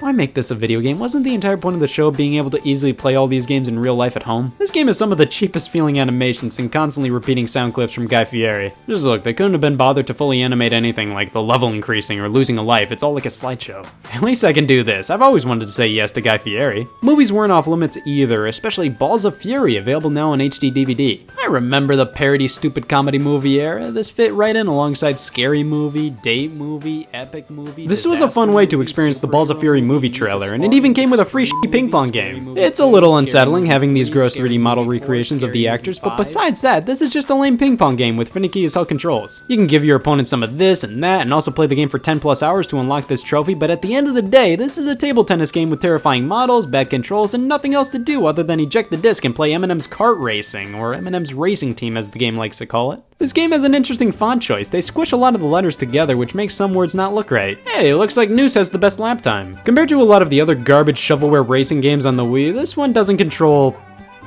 as bad, but our problem starts with the track design. In what dimension was this designed for go-karts? I keep crashing into everything because these tracks are so thin with corners so tight. This level would work for something like a platformer, not a racing game. At least I can finally fulfill my dream of driving as an M&M. Some tracks are more competently designed than others, as in, these are actually playable, but that does not excuse the handful that were obviously not tested at all, like the Chocolate Factory or the House. But hey, I did finish the tracks. I don't care what anybody says, I didn't like Eminem's Kart Racing. I'm never gonna eat an M&M ever again. Ford Racing Off-Road might be a better game. I mean, come on, the Wii wheel isn't required. I'm surprised all Wii games didn't have this notice. I mean, this functions, but I just feel like a mom driving to soccer practice. Hey look, I'm the third piece of shit. Masculinity is a big deal for me, so I should really kill some fucking deer or something to keep it up. Yeah, deer have really been pissing me off lately, so Buck Fever will let me, you know, kill some. Hunting games are all over the place, but Buck Fever is the only one that has a funny title if you swap the first letters of Buck and Fever. We can only shoot bucks, of course shooting doe isn't allowed. This is Buck Fever after all. I just end up saying whatever and go effing wild shooting. Hey, look at this, I murdered. This was a pretty proud moment for me. I'm gonna make the sound of this deer falling my ringtone. Bigfoot Collision Course is another one that really screams anti-virgin, so let's give it a go. Jesus, humanity! Wii games probably can't get much worse than this. I don't have much to say here. I like the loading screen, and for the Bigfoot fans, this game definitely says Bigfoot in the title. But the graphics, sound, gameplay, frame rate, controls, UI, AI, replay value, the overall game, yeah, they could use some improvement. Other than that, it's okay. But the Wii was known as the party game machine, and if you have 30 great games on you, you know it's gonna be a good party. This is Family Party 30 Great Games. Now, I took a look at the Wii U launch title follow-up when I took a look at the worst games of all time according to Metacritic. Thankfully, this one missed the mark, so we should be good. Yes, Family Party. I'm gonna pick my favorite member of the family.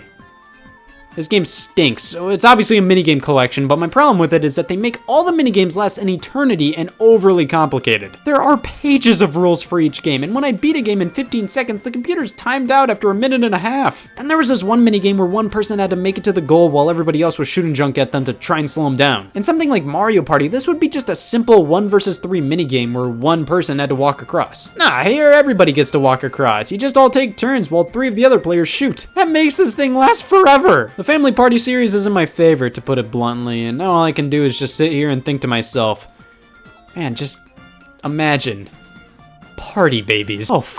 Ubisoft used to be crazy into this Imagine series, a casual lineup of games focusing on specific things that kids might be interested in. Stuff like animal doctors or wedding designers. Who the hell wants to be a party baby when they grow up? This is a party game where you play as babies with full heads of hair. Comparing this to Family Party, this kinda has a similar problem where they have to explain rules via multiple pages for games this simple. I don't get this game, but at least it functions, which is something that the last handful of games we'll be taking a look at can't say as much. Data Design Interactive was one of the most notorious shovelwares out there. They specialized in making shit and fucking shit. The company primarily developed games for the PS2, PC, and the Wii, and they made sure to exploit the lack of quality control on all those platforms. Now, a lot of their games that came out on the PS2 and PC only did so in Europe, so the Wii was how us Ohioans primarily played Ninja Bread Man. Yeah, everything smells quality so far.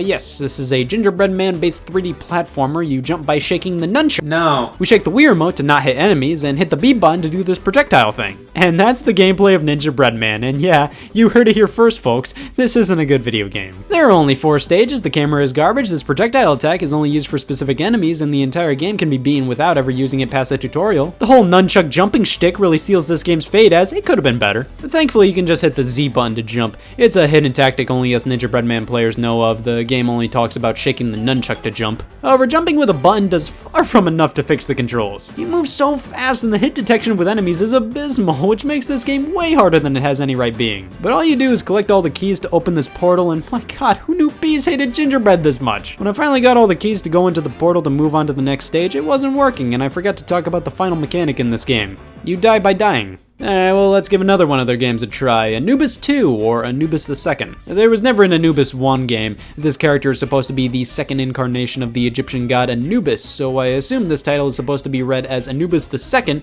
but I always personally call the game Anubis 2, so Anubis 2 it is. Hey, it looks like Data Design reused the overall menu design. The profile icons are various degrees of standing here. This reminds me of, like, Persona or something. Yes, one of Data Design's key attributes as a developer was the constant reuse of everything. Ninja Bread Man and Anubis 2 are the same, but with differing level design, and with Anubis being slightly more fleshed out. It had more levels and you can throw bombs or whatever. But almost everything in both games has been recycled or model swapped. If you've played Ninja Bread Man, you've played Anubis 2. Anubis is just as difficult and ridiculous with its controls and difficulty. I collected all the keys but one, so I guess I have to find it. Well, let's try another game. Rock and Roll Adventures is son of a bitch! This is another reskin of the same type of game, much more in line with Ninja Bread Man as it has the same number of stages. But weirdly enough, I was able to beat this one in less than an hour. I saw this game's ending.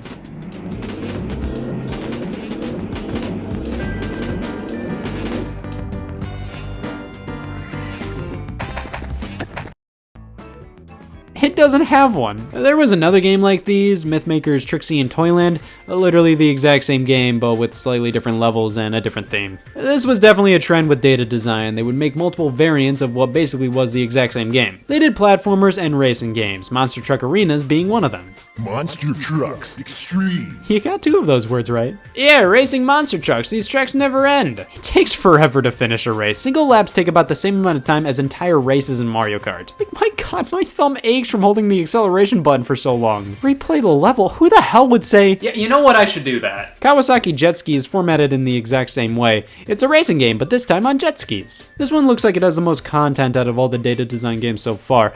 I mean, it has a balloon mode, Anubis 2 can't say that. But thankfully, the races aren't as long as Monster Trucks. It's still not good. I mean, look at this. Do you think this looks fun? Both these games have horrible frame rates and absolutely no fun factor. They're terrible. I don't have Action Girls Racing, which is probably the most notorious Data Design racing game. These guys justifiably went out of business in 2012. But I find their games to be absolutely fascinating. Next time you say a video game feels soulless or like a cash grab, think about Data Design. I can't really think of more deserving games to be considered the worst of all time. I don't really think I'd consider them my personal least favorites. I mean, I had no expectations for them. But I think in general, they have to be some of the worst things ever conceived. Now, some of the games I looked at here, I'd consider simply mediocre. Most of the games I'd consider shovelware. Now, would I consider the Data Design game shovelware? No, I'd consider them shit. Hey y'all, Scott here, and I have insider info. Watch. On August 4th, 2018, I leave the shower running overnight. Fuck! Nintendo Directs are roughly 30-minute long pre-recorded presentations live streamed every now and then that allow Nintendo to go in-depth on details about previously announced games or straight up announce all kinds of things. Everything from a new Smash Bros. Game to hemorrhoids. Ever since their introduction in 2011, they've been some of the most anticipated events for Nintendo fans. It's always a treat to know when I'll be playing Disappointment this year. I remember when Directs started up. Back then, they were nothing special. You know how some companies are trying to do their own Nintendo Direct type thing, like Inside Xbox, and it's just terrible because they don't really announce anything at all? Yeah, Nintendo Directs were basically that when they first premiered. Life is fleeting. Back then, the pure speed of a Nintendo Direct was absolutely miserable. It was mostly the host, whether it be Reggie or Iwata, very slowly going over what the trailer you just saw was. The pacing did get much better, but this was definitely the growing pains era of Directs. Over time, they definitely beefed up in terms of presentation and notoriety as Nintendo started to jam bigger and bigger announcements in them. The best year for them, hands down, was 2013. There was like a new one every single month, each packed to the brim with new announcements. 2014 had a lot less of them, but they were still a good time. 2015 to 2016 were definitely the darkest years in terms of Directs. Sadly, Satoru Iwata passed away in July of 2015, and it definitely felt like Nintendo was trying to figure out what Nintendo Direct was without Iwata. We didn't get a whole lot of presentations during this time, and when we did, they usually came with the announcement that we should just all give up already. However, they've revved back up again with the launch of the Nintendo Switch in 2017, and they're back in action with a much slicker presentation, now hosted by Yoshiaki Koizumi. While they weren't originally huge events, the discussion surrounding recent and upcoming Nintendo Directs increases all the time. It's fun to be excited over these things and then be devastated at how disappointing they turn out to be, and then be excited about the next one. I'm already disappointed. We've gotten a lot of good ones and some ones, but regardless, Directs have always had excitement built up over them. So much so that fans make it their goal to try and form their own dream Nintendo Direct in a Word document, and then proceed to put it online, claiming to work at Nintendo. Yes, the coveted Nintendo Direct rumors and fake leaks, mostly originating from our favorite after-school website, 4chan. We ain't looking at the for realsies leaks, you know, the things that were posted online that eventually did happen. No thank you, we're looking at the rumors people posted that had no business being real. Now, of course, a while back, I took a look at some rumors and leaks surrounding E3, the Nintendo Switch, and Smash Bros. Consider this to be the reckoning of that very moment, because Nintendo Direct rumors can encompass all three of these things. These are leaks that deserve to be critiqued. Hello everybody and welcome to Critique That Leak, the only show that encourages you to rev up those Microsoft Word documents because these leaks can be done by anybody. Now even you can become famous for not working at Nintendo. Over the past few years, there have been more and more made-up rumors on the made-up contents of made-up Nintendo Directs that never happened, so let's take a look at them and see if they deserve to be taken seriously, or just kidding, let's see how embarrassing these things can possibly be for the lying garbage man who posted them. There are two types of fake leaks surrounding Nintendo Directs. We have the actually extremely well done ones that feature high quality renders and or animation, and then the rest of them. Today on Critique That Leak, we'll be look taken at the 99%.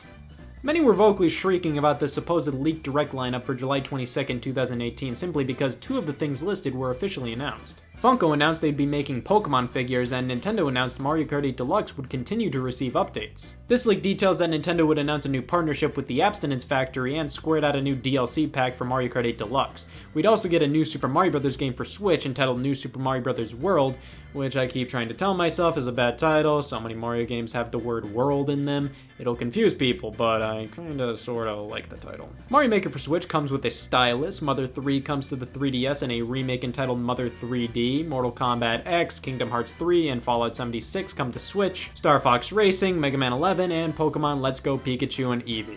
And Jesus, there's more. Final Fantasy 7 and Cuphead are coming to Switch? It's pretty obvious this was a bunch of serpent grease. Firstly, this Direct landed on July 22nd, Sunday. Normally, Nintendo Directs here in the West land in the middle of the week to make it easier for websites to report on the news. Secondly, this list is just too much. Has this leaker even seen a Nintendo Direct? Seriously, this is non-stop big new game reveal after big new game reveal. There's no time to breathe here with like a spotlight on a previously announced indie game or something. We'd be lucky to get two of the things listed. Nintendo would easily spread all these announcements across the year.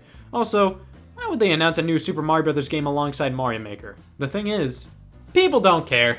both in terms of those who make a fake leak and those who believe a fake leak. People get excited over anything posted in a list format on 4chan. I can post my grocery list and say I work at Nintendo and somebody will make a YouTube video about it. Well, if so many of these things are easily debunked within seconds, then what makes a good fake leak?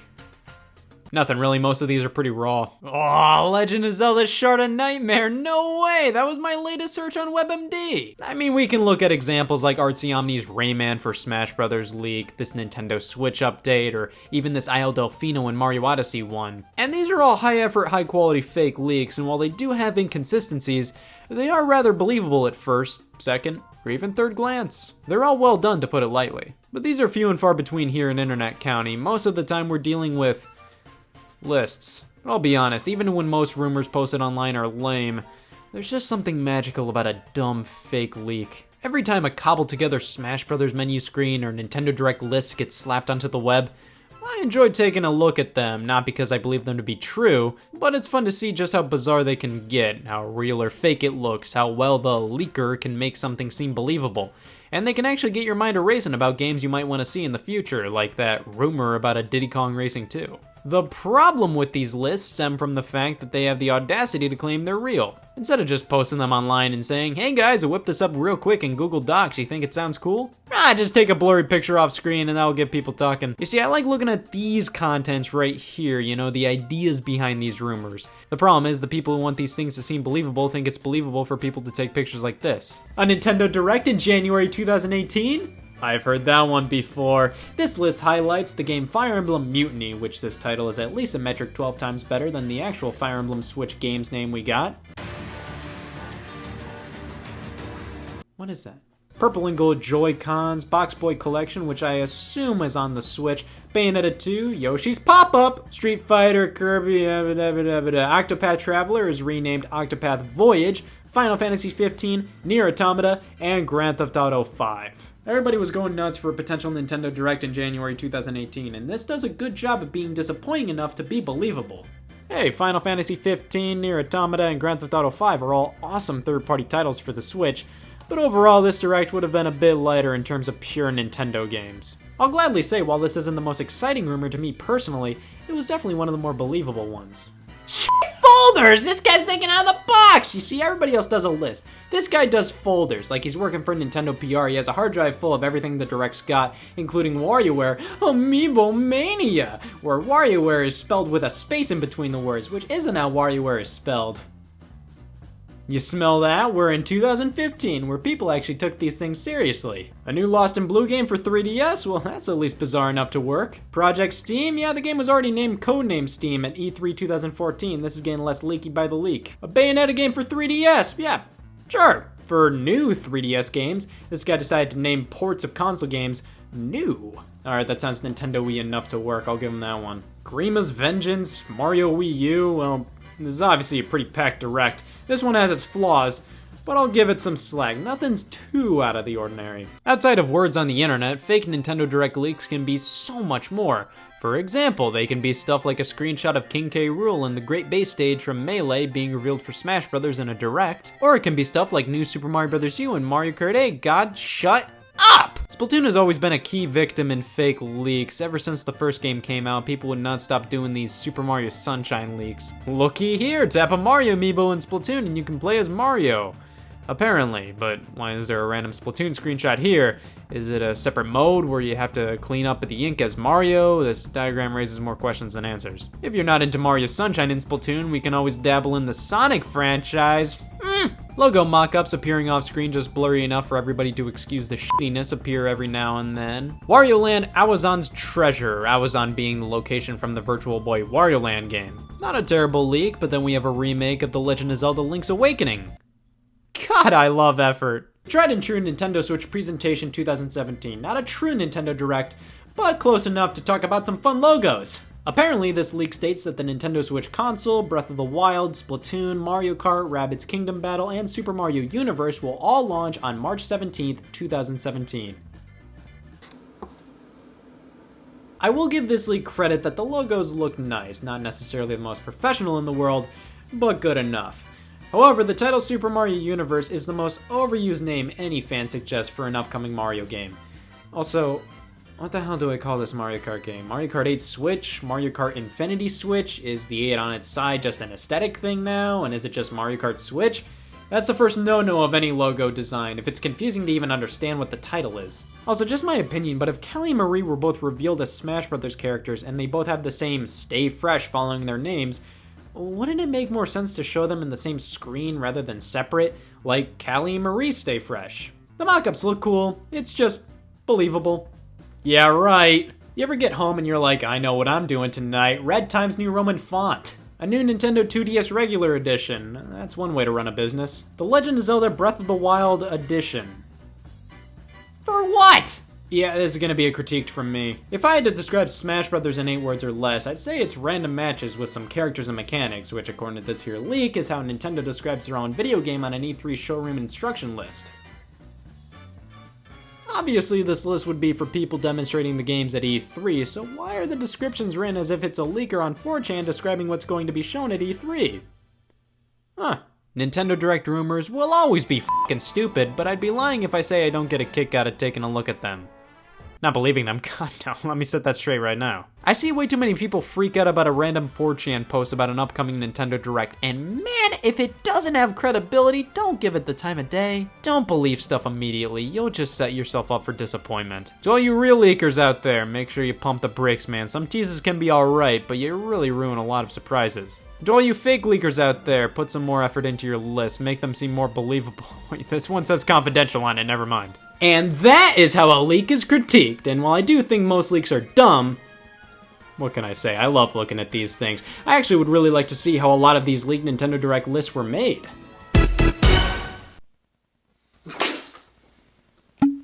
Hey all, Scott here. Nothing makes the blind more uncomfortable than a good old-fashioned game of charades.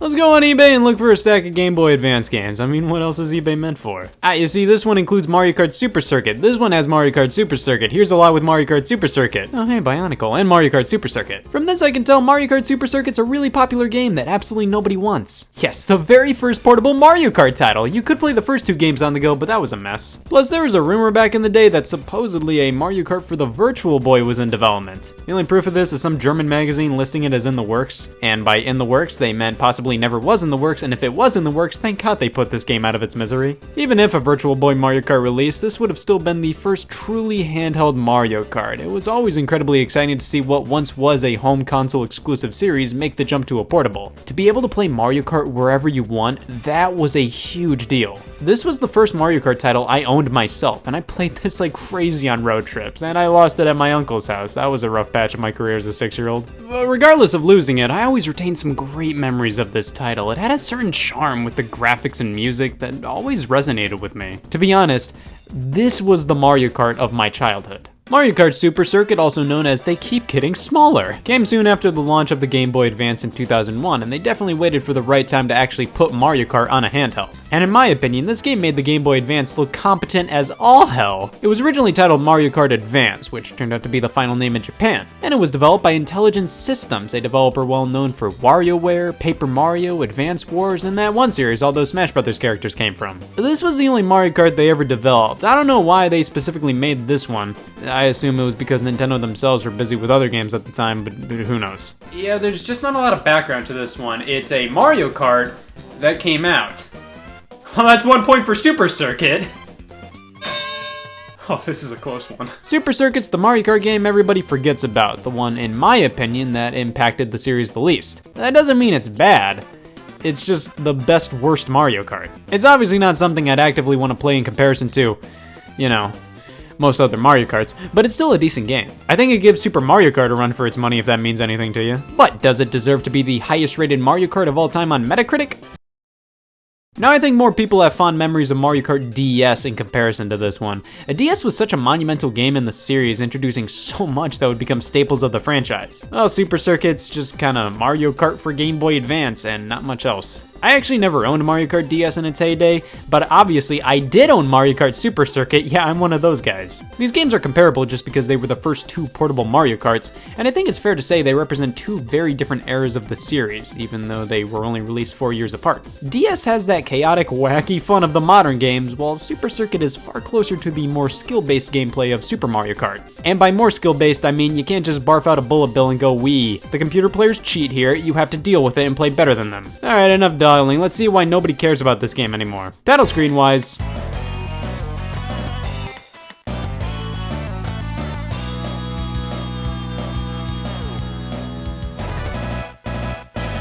I like this. Mario Kart-wise, it's Mario Kart. It uses 2D tracks just like Super Mario Kart, but features the same character roster from Mario Kart 64, including a good majority of the same items with no new items introduced. Very similar character sprites to 64. The same character voices from that game are reused as well, except we finally get some new Yoshi action. This is just taking Super Mario Kart and Mario Kart 64 and making them do unthinkable things to each other, turning out, in my opinion, the most forgettable entry in the series. It's strange though. See, it's obviously one of the least original Mario Karts, but it weirdly has a lot of its own style. The music is definitely unique compared to the other kart games, and I really like it for that. And with the visuals, while the sprites are based off of Mario Kart 64, as a whole it has some spunk. Seeing these characters all pixelated yet rotate around like they're fully 3D is oddly charming. The tracks have art associated with them, and it's just an interesting looking game overall, even with all of its limitations. However, since this is very similar style-wise to Super Mario Kart, we get a lot of the same problems here. It's hard to see things in the distance or judge where you are in relation to the environment. Sometimes I'm yelling, "What do you mean I fell here?" And then I realize, oh, the game can't hear me. Nintendo has customer support for a reason. Now, you see, following up Mario Kart 64, the developers obviously had a tough problem to overcome. How do they make this game more fun than its predecessor? You see, that's where they really innovated. They just didn't. Well, this one was definitely more interesting to go back and play. I just had more fun with Mario Kart 64. Plus, the fact this game didn't really introduce anything major to the series kind of makes it a Mario Kart that just kind of happened. It just took the past two games, mixed them together, and blam. It's really weird. It feels like Super Mario Kart, it looks like Super Mario Kart, but various elements are taken from Mario Kart 64, and certain parts feel like that game as well. While a bit of 64's more arcadey feel is present here, this is definitely most similar to the first game. And that's evident by one major returning element. While the feather item didn't return from Super Mario Kart, Intelligent Systems made sure to bring back a fan favorite. Coins are back, bitches! Finally, it's been so long since I haven't cared about coins in a Mario Kart game. Just like with Super, they're all over the track and collecting them increases your top speed, but man, when you have 0 or 1 coin left, this game just loves letting you know with a persistent beeping. And it happens a lot. Other racers give me love taps all the time, which makes you lose coins. For God's sakes, this feels like bumper cars. Now with the characters, like I said, it's just Mario Kart 64's roster. I stand corrected, there's one new addition to the roster. Random. I would love to see the item box be a playable racer someday. Now with this game, all the character stats are displayed. I personally go with vanilla Mario and Luigi. All the other characters are too lightweight, too slow, or too Yoshi. I just found the most success with these guys. I like that they got Rare to provide Donkey Kong's model for this game. I like the thought of Intelligent Systems trying to make it themselves. We just can't do it. The game controls. It controls fine. It's not like the greatest feeling in the world, but it's not bad. I think the best way to describe it is it probably controls exactly how you'd expect it to. You look at a sprite-based racing game like this you control on a Game Boy Advance, like, yeah, you probably get it. It's not gonna be the greatest, but it's tolerable, it works, it's fine for what it is. Just nothing that I go, man, I want to control this. Drifting still isn't my favorite thing to do here once again. I find it more beneficial to not drift half the time. Yep, it's official, I'm certified worthless. Now, one characteristic of Super Circuit I obviously have to commend. It has 40 f***ing tracks. Jesus Christ, they really pulled out all the stops with this one. Not only do they have 20 new tracks made specifically for this game, but you can unlock all 20 of the tracks from Super Mario Kart. And look, they're actually full screen this time. Bringing back an assortment of retro tracks has been a staple of the series since Mario Kart DS, but it technically initially started with this game. I have to give them props. The GBA loved itself some remakes and ports. They definitely could have just ported Super Mario Kart to the system and called it a day, but no. The remake of Super Mario Kart was just a bonus you got for playing through the new game, which was a fully featured original Mario Kart. They didn't have to bring over the SNES tracks, so this is really cool. Now, unlocking the tracks is what some Scots playing Super Circuit right now would consider a pain. Yeah, you have the first 4 cups unlocked from the get-go, Oh, wait, first 4. Ah, yes, the Lightning Cup! Yeah, I haven't seen that one before. This would eventually be relegated to one of the 4 Retro Track Cups from Mario Kart DS onward, but Intelligent Systems maintained they weren't making a Mario Kart game if they weren't putting the Lightning Cup in there. So you have to play through all 4 cups. You get gold by placing first overall in each of them. Then the Special Cup unlocks, and you can play the final cup in the game. Just kidding. Now you have to go back and complete all the cups again, but now collecting at least 100 coins overall. And that way, you unlock the extra cups, which are filled with the tracks from Super Mario Kart. Man, measles are sounding pretty good right now. Now, whichever engine class you complete this in, the tracks you unlock don't transfer over to the other ones. I unlocked the Special Cup in 100cc, I still have to unlock it in 50 and 150cc. I tried 150cc and did okay, but then I said, f it, I love being a wuss, we're going 100. This isn't a difficult game, it's just harder to pick up and play compared to the modern stuff. It retains that classic Mario Kart balancing from Super Mario Kart in 64. If you're in the nosebleeds all the way back in 8th place, you have to actually be skilled enough to make your way back up the pack. It's not super hard, but you just can't bank on getting a super overpowered item to bring you up the ranks. CPUs rarely attack with items, and they primarily just get speed increases, keeping them on your tail consistently. But hey, some of the new tracks here can be pretty neat. We got the first Mario Kart track in history with rats. Ribbon Road, Yoshi Desert, I love the music of Snowland, but similarly to Super Mario Kart, we get a lot of repeated track themes. And I love Bowser Castle so much, I want 6 more, thank God. Yeah, that works against this game in my opinion. It makes a lot of the cups feel repetitive when so many have a Bowser Castle, have a standard circuit course, there's 2 coast tracks, and then with all the Super Mario Kart tracks, it's like, man, here's 4 Mario circuits from that game. Plus, a lot of the themes of the new tracks are themes from Super Mario Kart, so while yeah, it's cool this game has so many tracks, you get a lot of repeats. Couple that with the 2D designs, the fact that most of the backgrounds are just sort of there. There's not a ton of major gimmicks, and that makes none of these tracks really stand out too much. None of them I necessarily thought of as bad, it's just they're all really average. Nothing was overwhelmingly cool or great, but they got the job done. Nothing too memorable, but nothing too bad. Now Mario Kart ain't Mario Kart without multiplayer, so I'm gonna whip out the Wii U Virtual Console release to play with some controllers. Why would I ever think that was gonna be possible? Bust out your GBA link cables because we're playing the definition of local multiplayer. Yeah, it works. You only need 1 copy of the game, which is nice, but only using 1 game cartridge limits you to only 4 courses you can play on and forcing everybody to play as Yoshi. If you want a fuller experience, as in being able to race on whichever course you want, being able to play as whichever character you want, or play battle mode, get multiple copies of the game. What, do you think this was a charity? There's time trials, which I care about. Yeah, right. And then there's quick run, which is just playing whatever course you want to that you have unlocked just for a quick run. I have a lot of memories with Mario Kart Super Circuit, but it's very obvious to me why this one is very rarely brought up nowadays. It's an interesting blend of the 2 games before it, but it isn't much more than that. Plus, Mario Kart is most well known for its multiplayer, and this is easily one of the most difficult games to get that going on. All the console entries, you just need multiple controllers. The DS and 3DS games, you just need 1 copy of the game and multiple systems. Super Circuit, you need 1 copy of the game, multiple systems, and link cables. And if you don't like playing basically a trial version of the game with your friends, even if you own a full copy, they need to have their own copies so you can play on all the courses or play battle mode. It's definitely quality, but it's also not a necessary game to play today or a necessary one to look back on. It didn't bring much to the series, but it has decent, albeit forgettable track design, and the fact that it brought Mario Kart on road trips for me will always give it a special place in my heart. So yeah, my love for this game is purely nostalgic. Looking at it critically, it's fine, it's just nothing special. So now I have to compare it to something else that I'm nostalgic over. So how does Mario Kart Super Circuit compare to Classroom Jeopardy? Yeah, it fucking stinks. Hey all, Scott here. Happy Cyber Wednesday, the first Wednesday after Cyber Monday, the official holiday for all things me. Cyber Monday is all about deals, and regret, and Cyber Wednesday is when we all take a moment to reflect on those 3 things. Mostly regret. Cyber Monday is the Monday after Black Friday, 2 holidays based around people buying the items stores desperately want to get rid of. I never said I didn't like it. See, Black Friday and Cyber Monday are fundamentally the same thing but on different days. And this year, the Cyber Monday deals were pretty much the same as the Black Friday ones. The Ash Wednesday deals were terrible this year, so I was really looking forward to these days. Look at this, we have all these fun deals on Play-Doh. That was a fun thing to click buy on, but it doesn't really make me feel complete. We all know the only reason to buy a lot of this stuff is because we're bored and haven't spent money in a while, so best possible thing to buy would be something that affects my life in a positive and fulfilling way. While there aren't any adoption deals going on, I was looking for some deals at the hospital this year. This gunshot wound is really starting to piss me off. But that's when I saw it. A deal and a pet? That covers most of what I want out of my offspring. Let's do it! So while we wait for that to get delivered, I will watch every single Chia Pet commercial available on YouTube to know exactly what I'm in store for. You know there was a Chia bull.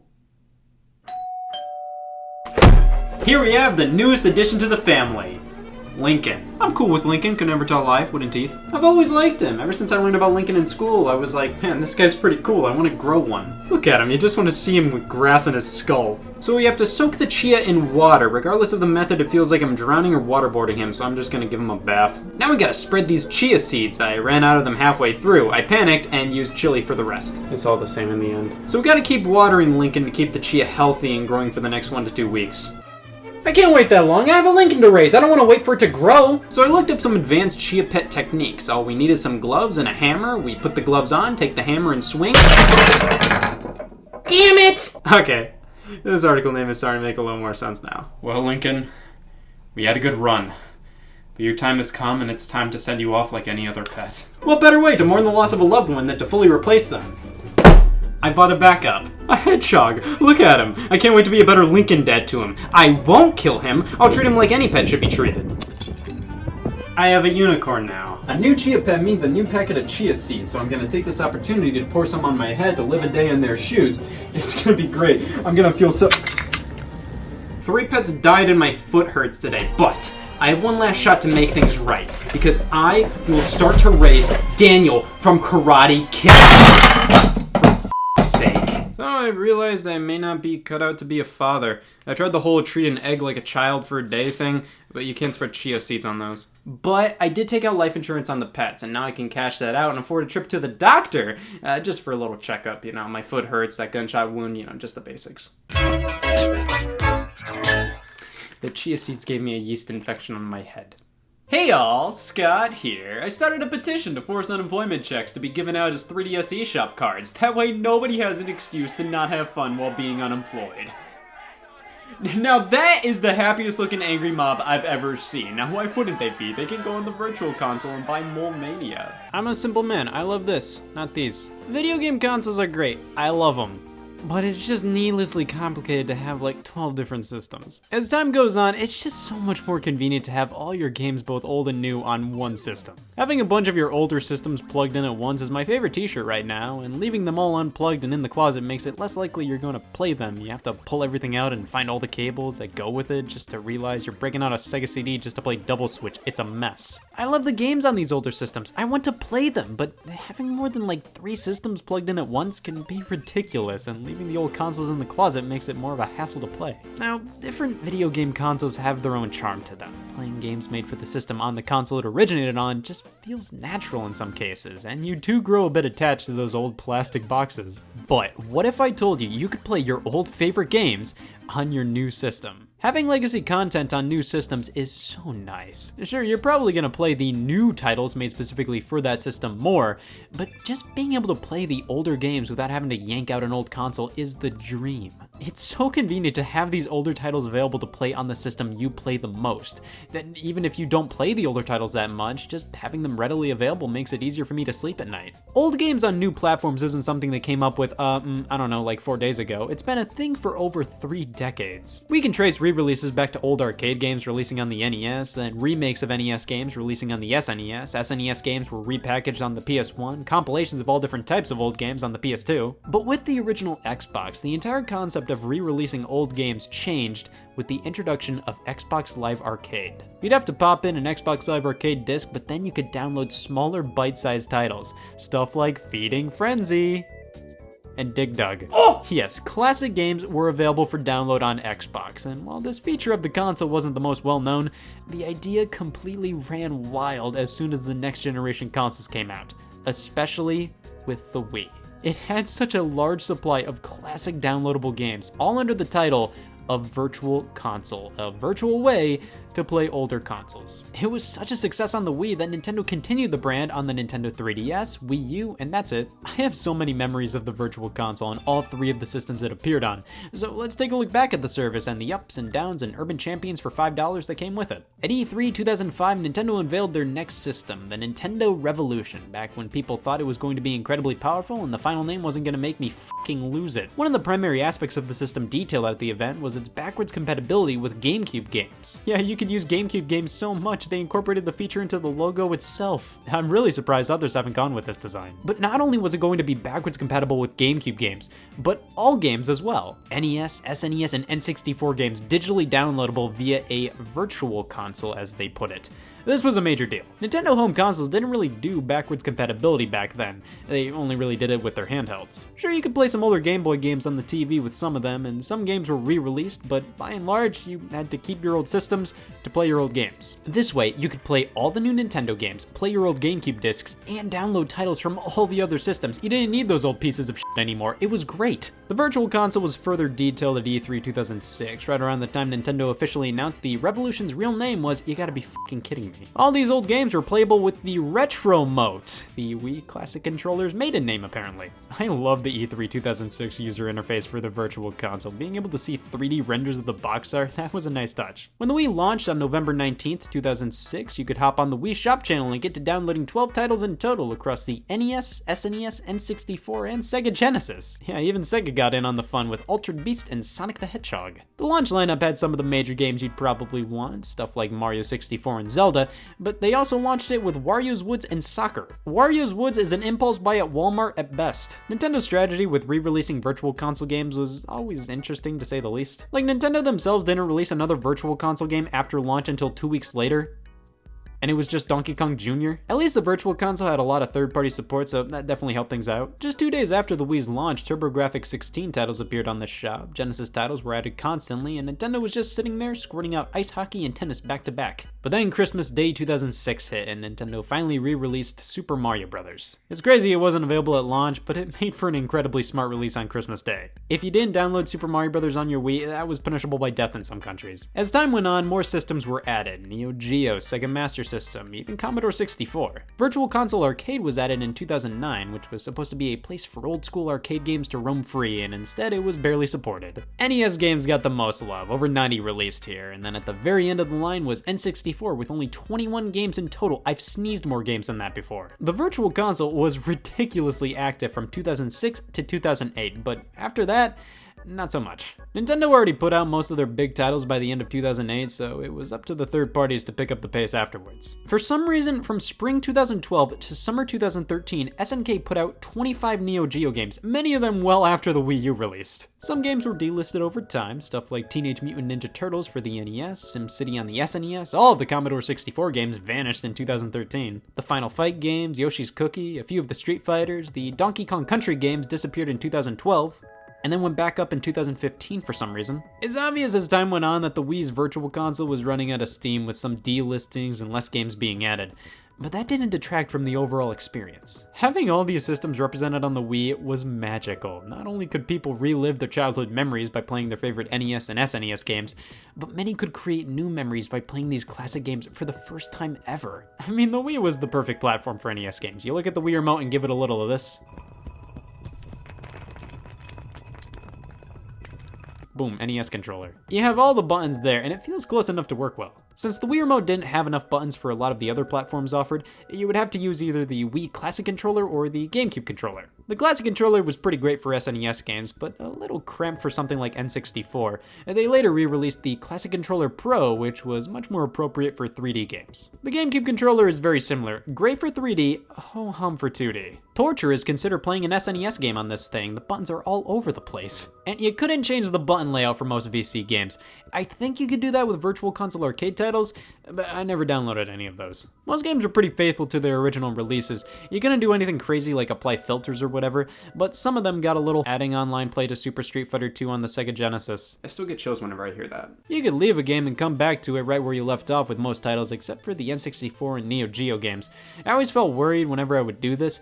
You don't specifically hit a save button or whatever, you just leave the game and hope to God when you come back it picks up where you left off. Some problematic things such as brand names or flashing lights were either toned down or removed entirely. Some features were added, like being able to save your Pokemon Snap pictures to the Wii message board, but overall, if you were playing a Virtual Console game, you were playing the original release. The games looked pretty nice. Sure, NES games looked a bit dull, but they looked so organic, like you were playing them off an original console. You look at NES emulation now and it's stupid crisp and colorful, but in my opinion, it looks a bit more artificial. It doesn't look like it's running off of an original NES. Don't get me wrong, this looks way better, but this looks more natural. Price points of games were pretty fair, but they were fairly standard across an entire console's catalog. NES games were generally 500 Wii points, or 5 bones. SNES and Genesis were 8, N64 10, TurboGrafx 16 was whatever they felt like that morning. At least they kept things consistent and memorable. It was easy for me to know exactly how much a game would cost.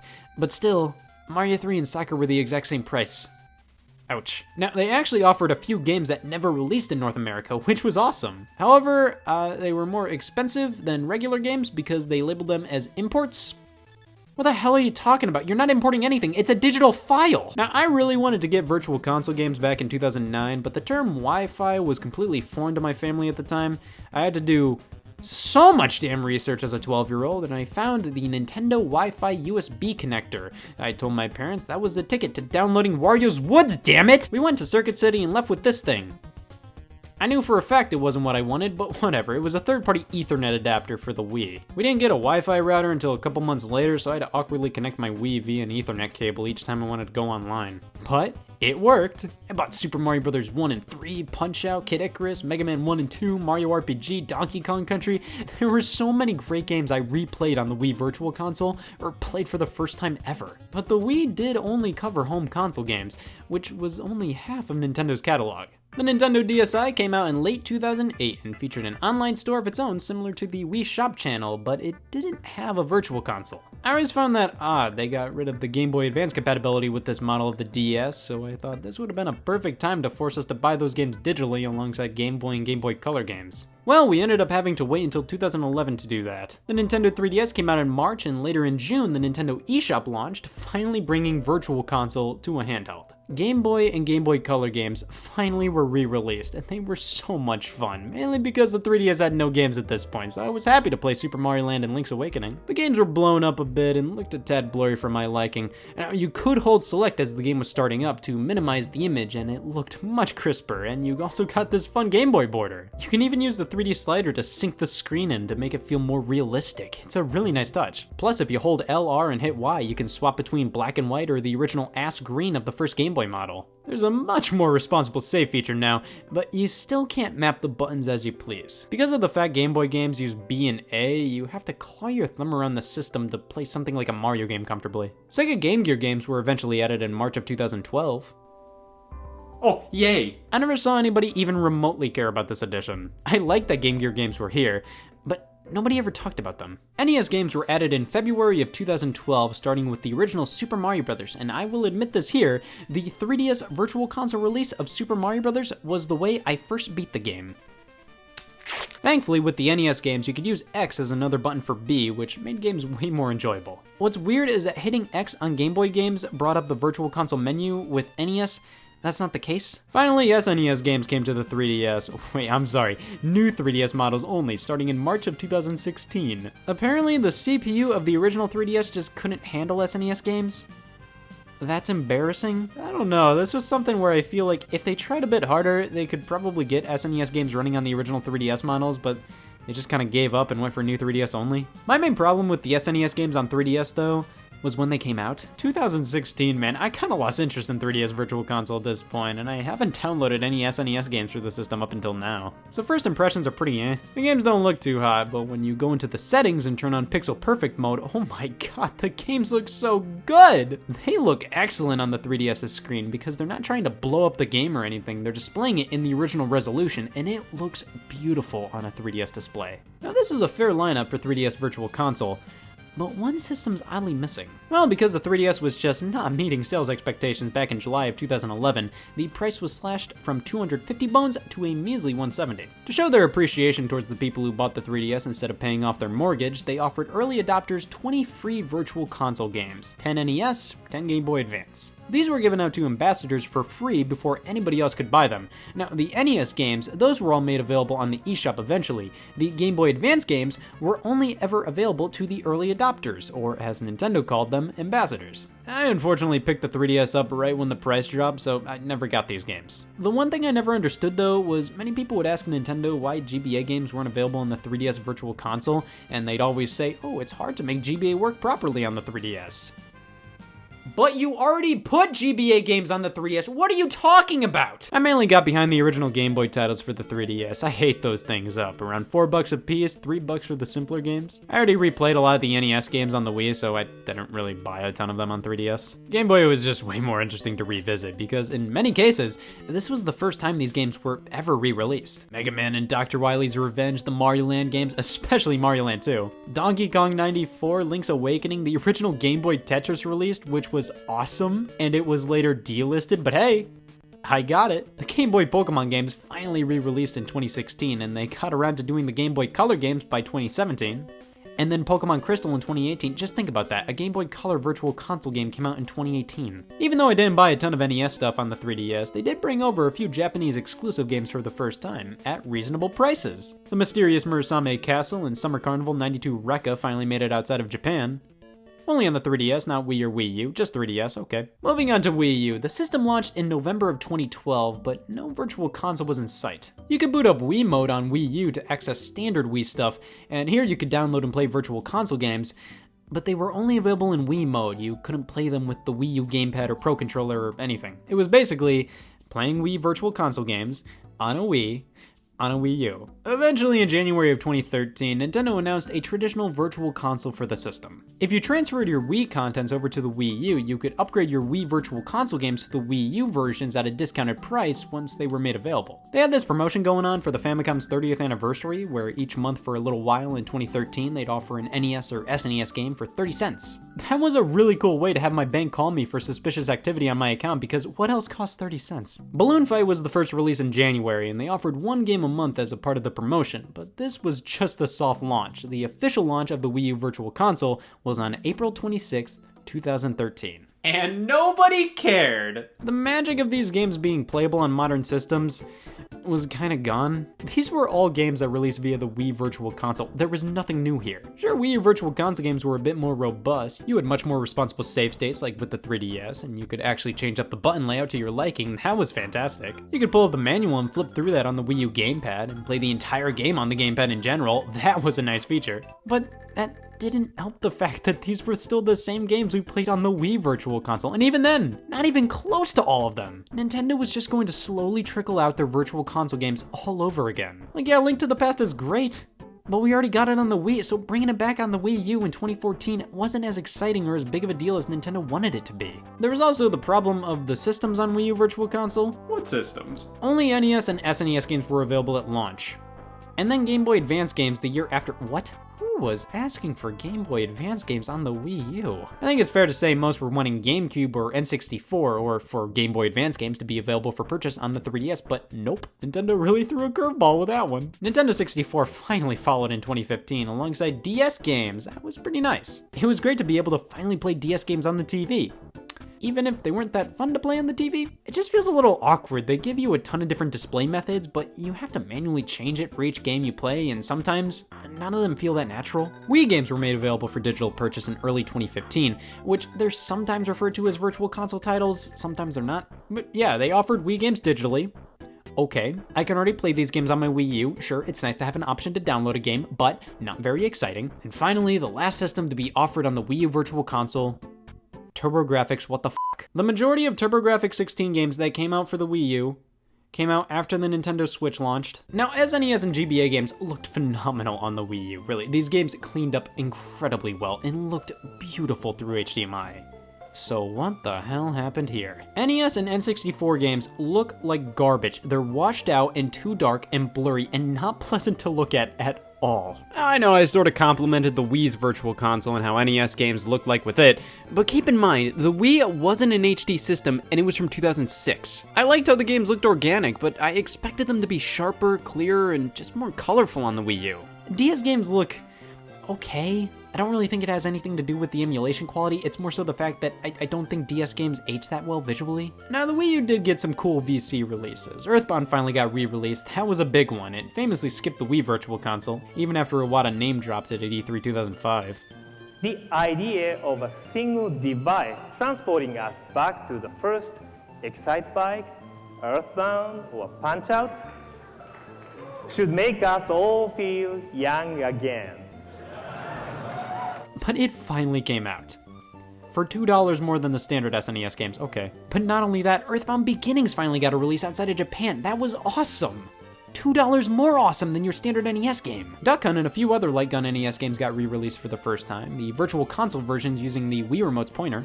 There was some good stuff, but it was few and far between. And when they actually started to put out more interesting games, a lot of people, including myself, just lost interest. They had a major problem with scheduling these games for release.